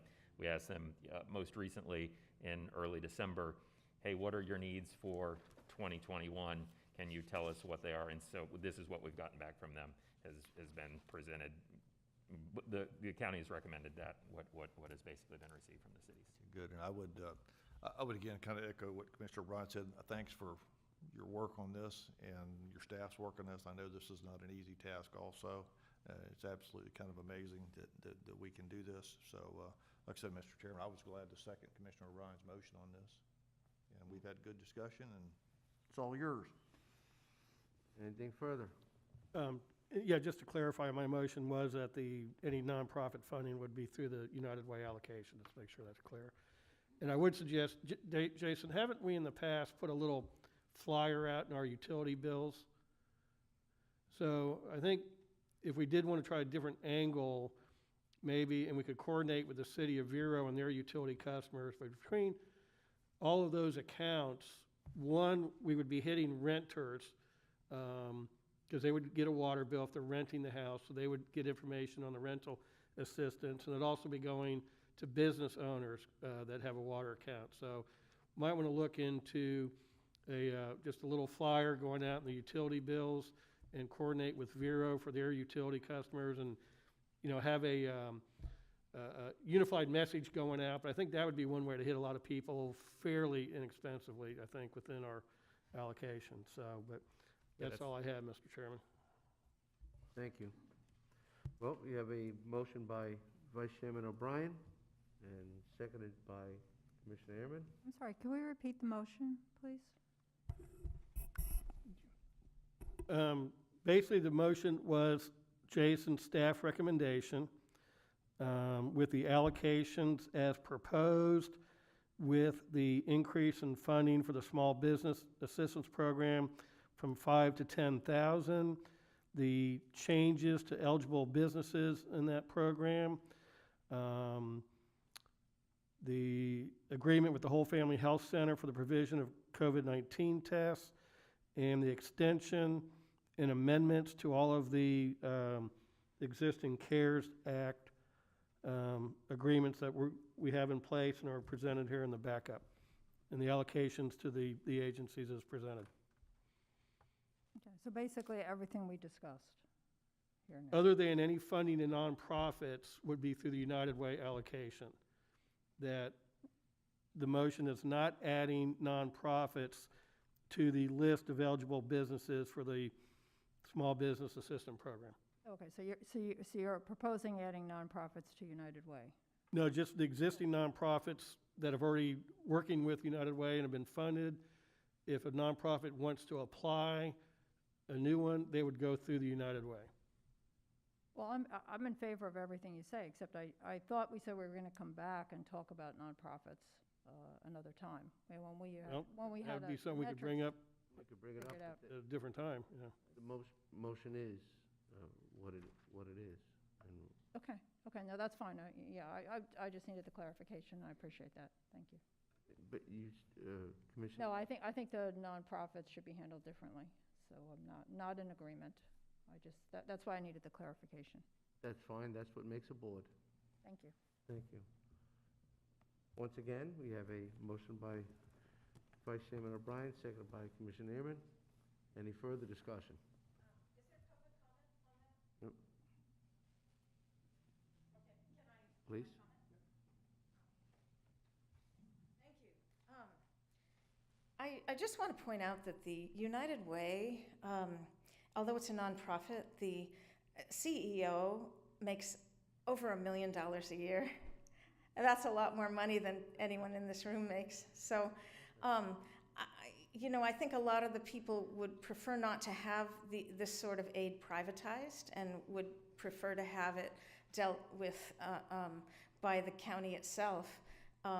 Although we would have to improve the services here at the county, we would have to start insisting that every county employee start obeying the law, for instance. But really, do we really want to pay, good money that the citizens of the county have pitched in? Do we want to pay that to a big CEO, a big fat cat who gets $1 million, over $1 million salary?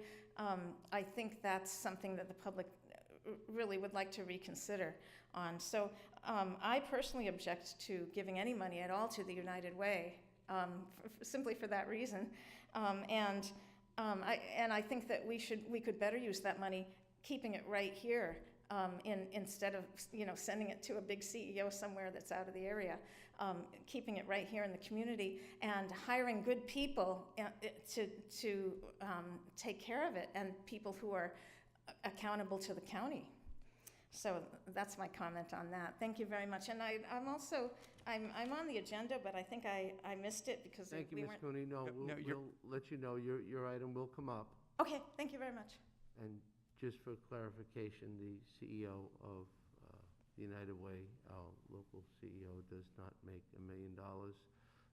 And we use the United Way as a point of a clearinghouse to ensure that all that are in need do get served. And that's why we've chosen that path. Thank you very much. Yeah, thank you. I will certainly research that and get that information back to you, but I am having We'll look trouble forward to that. getting the public, submitting public comments, because I've tried to do it on the website and it just will not let me do it. So we do have a serious problem with the website. I've submitted a lot of comments, but it just won't, it won't let me submit them. So that's something that we, the county employees, the technical people need to look at, because I don't know who else is trying to submit comments, but it's impossible to do it. So even if I can, research this and get the information back to you, there's no way for it to become part of the public record, because there's no way for me to upload comments because the website isn't working properly. The amount of emails that we've received from you personally or from any other entity that you're associated with is clearly an indication that there is no challenge with you getting information to us. Thank you very much. Oh, okay, but it gets Thank to you. you. I'm glad it gets to you, but then it doesn't get to the public, so the public can't see Thank what you. the comments are. Is that the issue? Thank you. No. Okay, thank you. All right. Motion is second, and I think you Ellie? have other public comment. Oh, certainly. Come on down.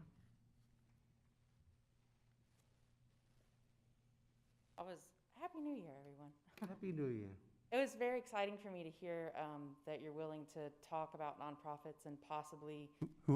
My name is Heather Stapleton. Thank you. I am the Executive Director of Vero Heritage, Inc., that stewards the Heritage Center and operates the Indian River Citrus Museum. I am also a resident of Indian River County. It's interesting to hear that you're willing to think about nonprofits for sure. Not all nonprofits are direct service providers, meaning not all nonprofits are eligible for the monies currently being allocated by United Way. Now, there was an amazing opportunity for us to receive grant funds to install COVID prevention technology, which has been amazing. And I am super grateful for that. And as Commissioner Adams was saying earlier, it did retrofit all 4 of our ACs to have COVID prevention technology, which is fantastic. It doesn't, however, contribute to our bottom line. So we rent our facility while simultaneously stewarding the historic location that is on the National Historical Register. But we are being affected just like any other small business. We have had over 77 cancellations for rental events and completely understand why. I have had to give back in refunds $10,000 that I had already deposited. In fact, I've lost a potential income now of $61,886. And so by renting our facility, that's a big way that our nonprofit exists. And despite all of these challenges, we have still been able to accommodate 39 other nonprofits for them to have downsized events at our facility. And we do that at highly discounted rates, or in some instances, we even offer that space for free. And so just as COVID has made actual local businesses financially vulnerable, it's done the exact same thing to those of us who are nonprofits that are not direct service providers, but are still a very important part of the character of this community. I run a really tight ship, and we have always been extremely good stewards of whatever dollars are coming in, whether that's earned income, which 90% of our income has been earned income, which maybe that's something for us to take a look at, but whether it's earned income, grants, or donations, we're very good stewards of that. Right now, I am down to 1 full-time staff, 1 part-time staff. I'm even unplugging the refrigerators and AV equipment when not in use to try and lower my electric bills. I mean, it's that dire. Small businesses and unique nonprofits are what Commissioner Moss was saying, definitely what gives our county some of its character and charm, and I feel that both are being equally hit financially by our current situation. And I would like to request that the County Commission consider, possibly at another meeting, consider a separate discussion regarding nonprofits, especially those nonprofits like my own that are not considered direct service providers. Having lost over $61,000 this year is huge for us, and as it would be for any small business. And so I don't know if perhaps that might mean coming to a different kind of understanding with United Way and how it distributes funds, or if we were part of the Small Business Grant Allocation Fund. I'm not sure what that might mean, but I would certainly appreciate the Commission's continued consideration of small nonprofits. Thank you. Thank you. Ms. Hazeltine. Good morning, Commissioners. For the record, Helene Castletine with the Economic Development Director with the Indian River County Chamber of Commerce. Thank you so much for increasing the grant amount for our small businesses in Indian River County. I know they truly do appreciate all the funding that has been available to them. I did have a question, though, expanding the eligibility criteria and so forth, about the vacation rentals. If a vacation rental business is, it's a non-homesteaded property and they're registered with, Airbnb, VBRO, and that, they're not eligible? I was under the understanding they were under the hospitality, but if that's not the case, I just wanted some clarification, perhaps. Staff had not recommended to add vacation rentals. The board could make a policy decision on that. One could make an argument there, like hotels. But again, and one of the challenges is this is a one-size-fits-all type of program. You know, there may be, you know, we've had vacation rentals have been a hot topic. And there may be some people who might not rent their, you know, they may have a second home and they just put it on Airbnb occasionally. And so the concern is maybe somebody had $5,000 in rental revenues last year because they only rented out their home a couple times. And then they'd be getting the $10,000 because it's a one-size-fits-all program. So that's one of the concerns staff had. Just kind of seeing those as a little different than a hotel. But the board could make a different policy decision if you want, but staff's recommendation is not to add that. Thank you.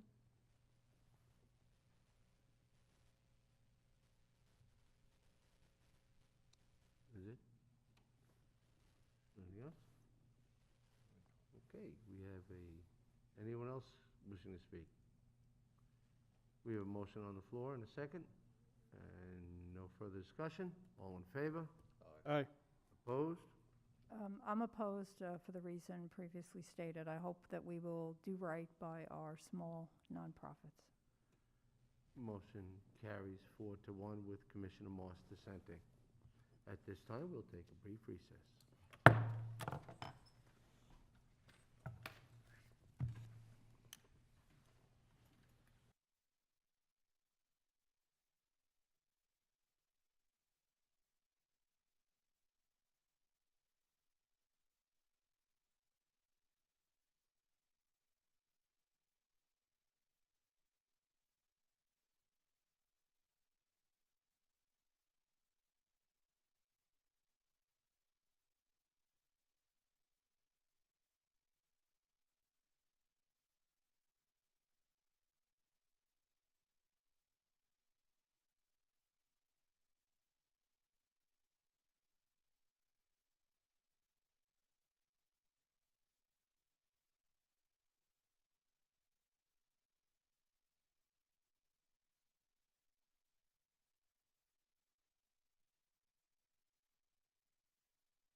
Public items.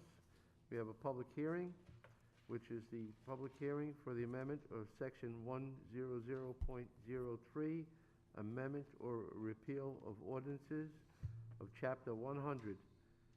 It's a general provision of the Code of the Indian River County, codifying and publishing the ordinances to readopt the code up to and including the supplement 137, and this is legislative. Thank you very much to the chair. And now for today's most exciting agenda item. Per Section 125.68 Florida statutes, counties are required to maintain a current codification of all ordinances, and such codification shall be published annually by the board. Thus, the County Attorney's Office presents to you today an ordinance which updates the supplement number referenced in the county code to reflect the most recent update to our code, and thus we can check the box and say we are complying with 125.68. And with that, I recommend that the board open the public hearing on this exciting item, take any public comments, and close the public hearing and approve the ordinance. And I am here for any questions. Does the board have any questions of Counselor? No, I do not, Mr. Chairman. Thank you for the riveting presentation, sir. We'll now open the public hearing. Anyone wishing to speak on this matter, please come forward. There are two podiums.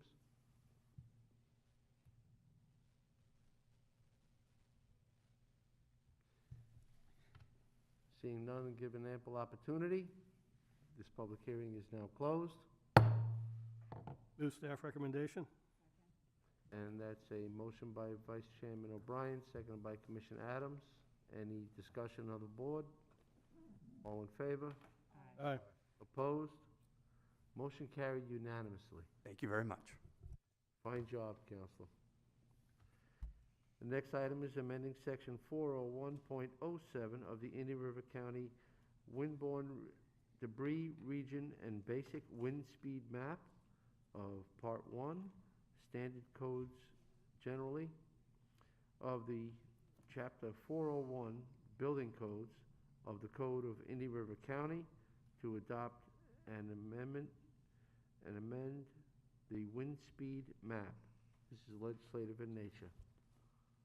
Mr. Chairman, Phil Mattson, Community Development Director, and the purpose of this public hearing is to adopt an ordinance to ensure that the local codes are consistent with the Florida Building Code and any changes that are enacted into that code. And let me introduce Scott McAdam, our building official. Many of you have dealt with Scott. One of Scott's responsibilities is to make sure that the codes are consistent for the purposes of protection of the public. This is a very brief presentation summary. It's simply a change to the wind speed map, which Scott will go over quickly, and Scott will be here to answer any questions. Scott's very well respected in his profession, I might add, and people are always asking Scott for his opinion on code interpretation. So, Scott? Good morning, Commissioners. Scott McAdam, building official. Happy New Year.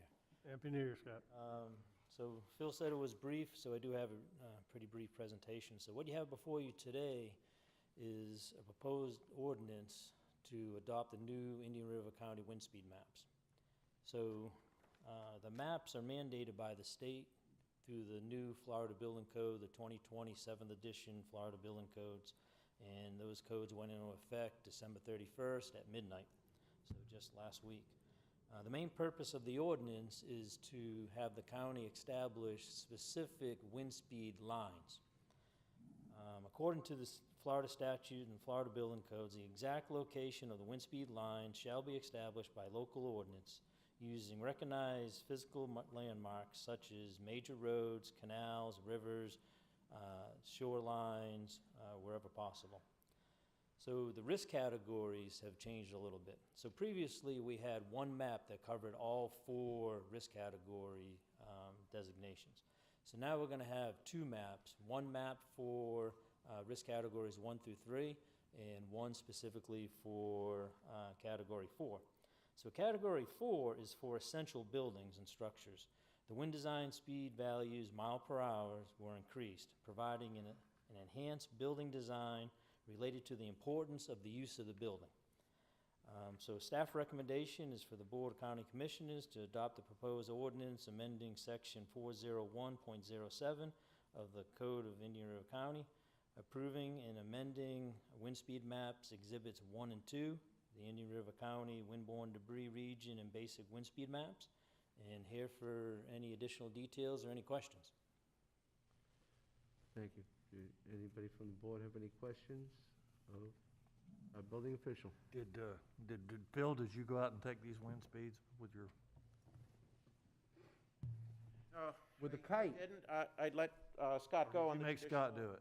You know, tie requirement, because he says it's impossible to climb a ladder with a tie on, but I can verify that it's not impossible. It's just not advised. Commissioner, I'll make a motion, we accept. We have to go.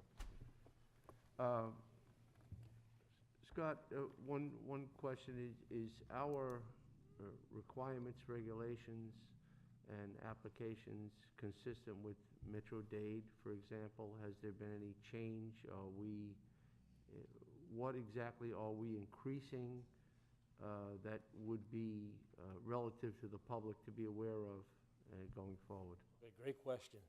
So throughout the state, the Florida Building Code did increase the wind speeds for exposure or for risk category 4. So risk category 4, when I say essential buildings, it's going to be like fire stations, police stations, EOCs, anything related to support of that. So probably, and I got a call from Vinny yesterday about the ordinance change, any building and structure, say like a water treatment plant, sewerage plant, that actually supports those essential structures. So whatever's supporting the EOC building, that would be required to be the higher wind speed. So say some roofs or so forth out there at the water treatment plant or so forth. So then when the EOC currently built years ago, when they put a new roof on, it would fall under the new higher wind speeds. So the higher wind speed is actually 3 different zones. So with risk category 1 through 3, there's 2 zones. You're either east or west of I-95. So with a new map, there's 3 zones. You're either west of 512, or you're between 512 and 95, or you're out there at the island. So there's actually, there's 3. So from east of 512 to Indian River, and then Indian River, the shoreline, the west shoreline of Indian River, so the whole island would be a different zone. So the most west zone would be 170 miles an hour, and then we move up to 180, and then out on the island would be 190 for essential structures only. And the existing was 160, correct? The existing was either west or east of 95, which was 160 west or 170 east. So for risk category 2, which is almost all our structures, the majority in Indian River County, which would be office buildings, houses, apartments, those types of structures, that hasn't changed. So any of the existing structures are grandfathered in, of course, until they need to go with an alteration or repair or a new installation, correct? Yes, sir. Okay. Thank you. No further from the board? We'll now open the public hearing. Anybody wishing to speak? Come forward. There's 2 podiums.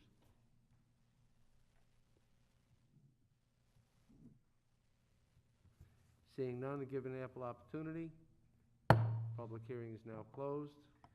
Commissioners? Yes, I I'll believe. make a motion to accept. I'm sorry, I thought you already did that. That's quite fine. I thought you already did that. That's a motion by Commissioner Ehrman, seconded by Vice Chairman O'Brien. Any further discussion on the board? All in favor? Aye. Opposed? Motion carried unanimously, and thank you for the presentation and clarification. Thank you, Scott, and thank you, Commissioners. Next item is a request to speak from Deborah Cooney regarding settlement offer. Ms. Cooney, good morning. Good morning and Happy New Year. And so today we got rid of Daryl Lohr, and that's a good thing. But I'm not so sure about our new sheriff. We'll see. Okay, did the board receive the emails that I sent regarding this matter? Okay, good. And I also sent paper documents. Did the board receive those? Not sure? Ms. Cooney, I can tell you the board has received several emails from you over the last couple days. Okay, and then, but a few weeks ago I sent paper documents. Were those distributed to the board? Ms. No. Cooney, this is your opportunity to speak. Okay. Okay, so I'll have to pass around I've got extra copies of the paper documents. We'll pass them around since you didn't get them. I don't know how to get them to you. I gave them to the secretary. She said she would get them to you, but you didn't get them, correct? Okay.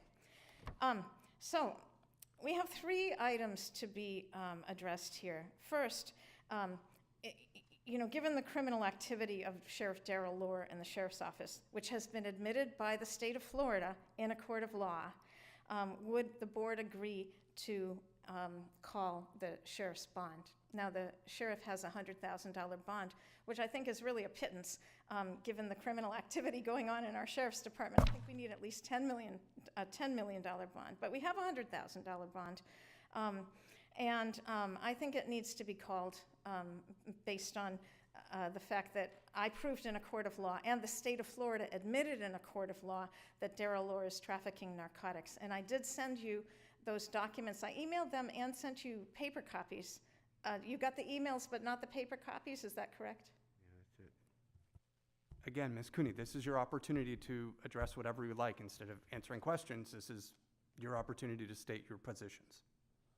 Okay, so we're all confused about whether you've received the document. I can tell you, I've seen an email from you that the board has received that outlined your 3 questions, so they have seen that. Oh, okay, thank you, Mr. Attorney, but I was actually addressing the board. I wanted to know if the board had received it, the commissioners themselves. Ms. Cooney, I can tell you the board has received those documents. Okay, how about the board? Do you agree with that? Did you receive it? Nobody has received it, okay.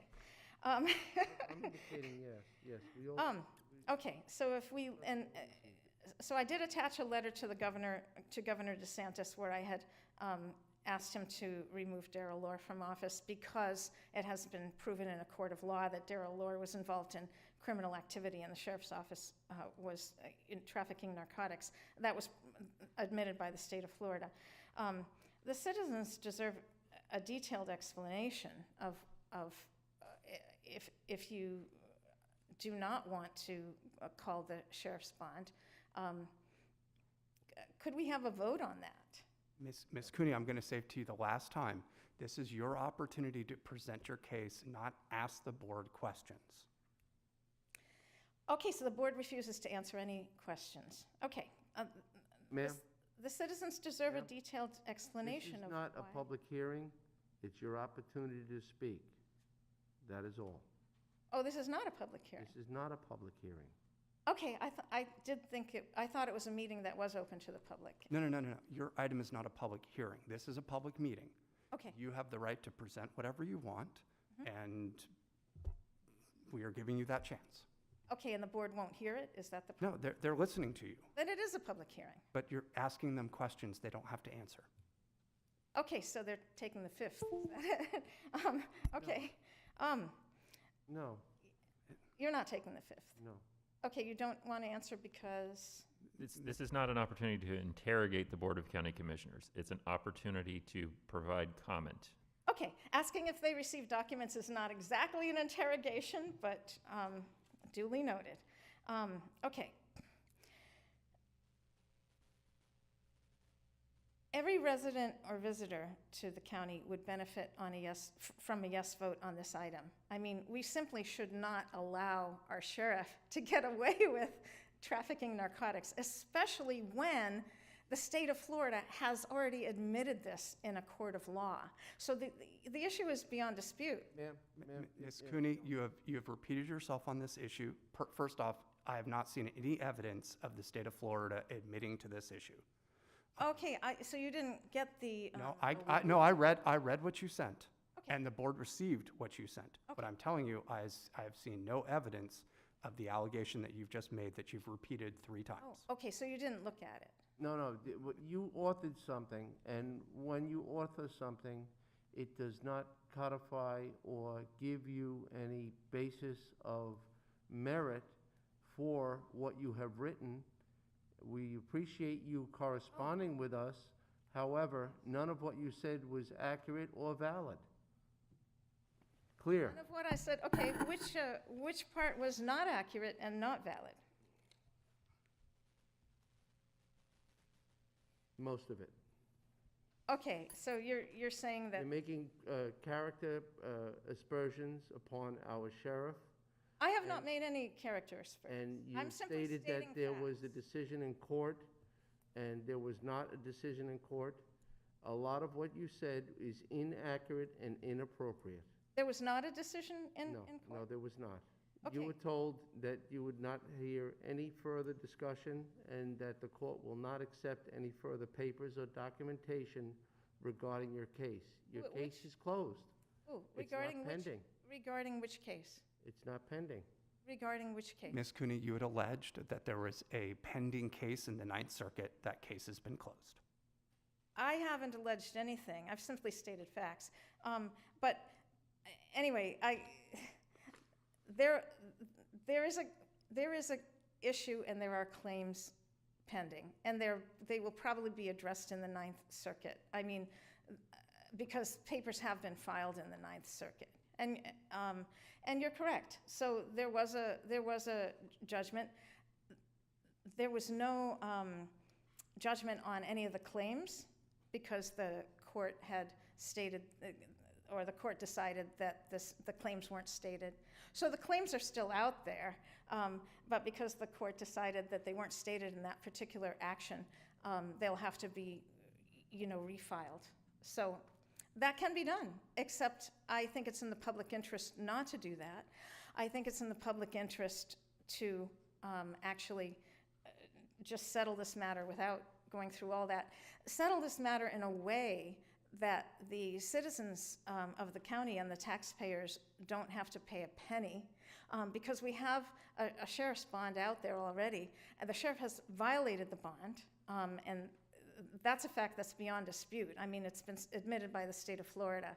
So, Ms. Cooney, now you're repeating yourself. You're boundary. And we make it very clear to people, you need to stay on point, and you do not need to repeat yourself. yes. So, then I assume that the board does not want to call the sheriff's bond, even though there is good reason to do so. Is that correct? Yes? Okay. Ms. Cooney, we're tired of the interrogation. We told you that that's not what we were going to tolerate today and have today. So please just raise your comments, and then you can finish. Okay. So my comment is that the Board of County Commissioners, even though the misconduct and the breach of the bond terms have been proven in a court of law, No, they have not. that the board does not want to call the bond. And I think that's a very bad decision. But, and it actually borders on criminal conduct, so you might want to rethink that. If the board did decide to call the bond, the board would decide whether to use the $100,000 to settle my claim against the county, the crimes that were committed against me by the county, by the sheriff's office, and other employees of the county. And those claims are over $1 million, but I was willing to settle it in a way that didn't cost the taxpayers any money by just calling the sheriff's bond. Now, you don't, even if you do decide to call the sheriff's bond, which you haven't, you don't have to settle my claims, because a lot of other people have claims against the sheriff's department. I mean, under Sheriff Darrell Laura's reign of terror, we had the murder of Altiria Woods, we had the murder of Mitchell Martinez, we had the murder of Susan This was going to be a Teal. discussion of a settlement offer with you. We're happy to hear about that. Okay, I have 3 issues that I'm discussing. This is the second one. If the bond were called, the board would need to decide how to apply that. There are a lot of victims of the nefarious misconduct of our now past sheriff, Darrell Lore, and I'm just reciting some of those where that money could go. Now, a lot of these claims are not pending in court, although, you know, they really should be. I mean, the way that Susan Teal was murdered, that should be a claim in court. Vincent Savastano, Byris Green, various assault victims that were assaulted by our Sheriff's Department, Derek Washington, he was seriously injured, Fred Luongo, Allison Landsman. I mean, these people really, they deserve that money too. So if the board wanted to give some of that money to them, I would certainly, I would be all in favor of that. But the bond really needs to be called. These people deserve reparations from the county, whether through the bond or otherwise. I mean, the damages are far exceed the $100,000. However, I'm the only plaintiff who is willing to settle for just $100,000 for just the face value of the bond. Okay, most importantly, now this is an issue not concerning the bond, but it also concerns the settlement. Would the board agree to bring the county into compliance with law going forward? Okay, I'll take that as a no. I think that's criminal conduct. I think the county needs to start obeying the law. I guess I'm the only one in the room that thinks so. Maybe the audience out there in television land thinks so. I certainly hope so. And I think a lot of the residents of the county would agree with me that the county needs to start obeying the law. I'm sorry that you disagree. Many of the offending employees are within the board's chain of command, and that would be, through the library employees, the county attorney, the administrative offices, the county attorney that's under contract, Paul Berg. These folks need to start obeying the law. Some of the offenders are constitutional offices, such as the sheriff's office, Jeffrey Smith, Carol Jean Jordan, Leslie Swan, and so forth. Still, the board does hold the purse strings for these offices, so they can make funding contingent contingent upon compliance with law. And I think the board should start doing that. The board should start saying, wait a minute, when this county agency, even if it's a constitutional office, when this part of the county is disobeying the law, why should we be funding that? We should make them obey the law and then give them the funding once they're in compliance with the law. I think that would be a better approach than just giving them the money and saying, okay, go out and commit crimes, traffic narcotics, do whatever you want with this money, we don't care. I think the board can hold these folks more accountable than that. And I would strongly suggest that the board starts doing that. And if the board refuses to do that, well, it's really a dereliction of duty. It may be a racketeering charge, and it may be a due process claim. It may be criminal conduct as well. So every board member is admonished to act wisely on this matter and start requiring all the county employees to obey the law.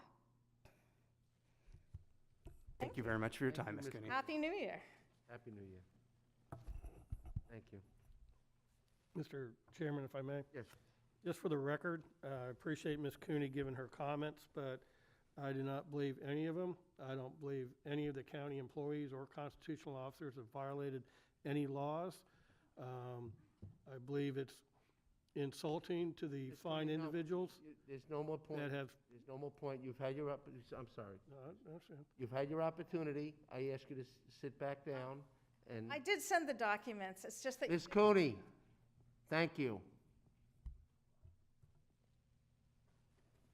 So I think there's a lot of fine individuals, both the constitutional officers and our employees that follow the law. They do the right thing for the residents of this county, And so I would just, on the record, categorically deny any of Ms. Cooney's claims. I believe they are without merit, and I think we have some outstanding individuals serving the community as both our employees and our constitutional officers. So I just want to make that comment on the record, Mr. Chairman. Thank you. Well agreed. There is always the ability to write and author and speak. There's a difference between fact and fiction. Some of the writings have been entertaining, but most certainly inappropriate and without basis and merit. And I don't believe that this board should ever be misled by the direction of creative writing as opposed to fact. We work on facts, we work on principles, and we ensure that the public safety is intact. I think we have a great sheriff, and I think we have a great former sheriff. And with that, we will move on. Does anyone else have anything to add to this? If about not, all Ms. the Cooney, dead- thank you very much. What We about all the appreciate dead you. bodies? Thank you What very about much. all the Ms. dead Cooney, bodies? please. Cooney. Please. We've had enough. Thank you. Next item on the agenda is in the utility services, and we're looking to sole source for Aqua Aerobic Systems Incorporated. Move staff recommendation. Second. Great presentation, Vinnie. That's a motion by Vice Chairman O'Brien, seconded by myself. Any discussion amongst the board? Any comments from the public? On the sole source. Ms. Cooney? Yes. I'm sorry, on the sole source? Right, no, thank you very much, Ms. Cooney. I'm No, looking no, we're not gonna, no, we're I'd like not to gonna do this. comment on the emergency. Ms. Cooney? No, we've already Thank handled you. those issues. Oh, you've already done Yep, that? those issues Thank have been you. done. Okay, all right, and the public. Thank you, Ms. Cooney. Allow me to comment on the emergency services? We've already voted upon that. Thank you very much, Ms. Cooney. Oh, so you. Thank you, Ms. Cooney. You were in the room. Thank you, Ms. Cooney. No, I wasn't. Thank you. I saw you. Thank you. All in favor? Aye. Opposed? Motion carried unanimously. Thank you. Thank you all for attending. Wish everyone a Happy New Year. And with that, this meeting is adjourned.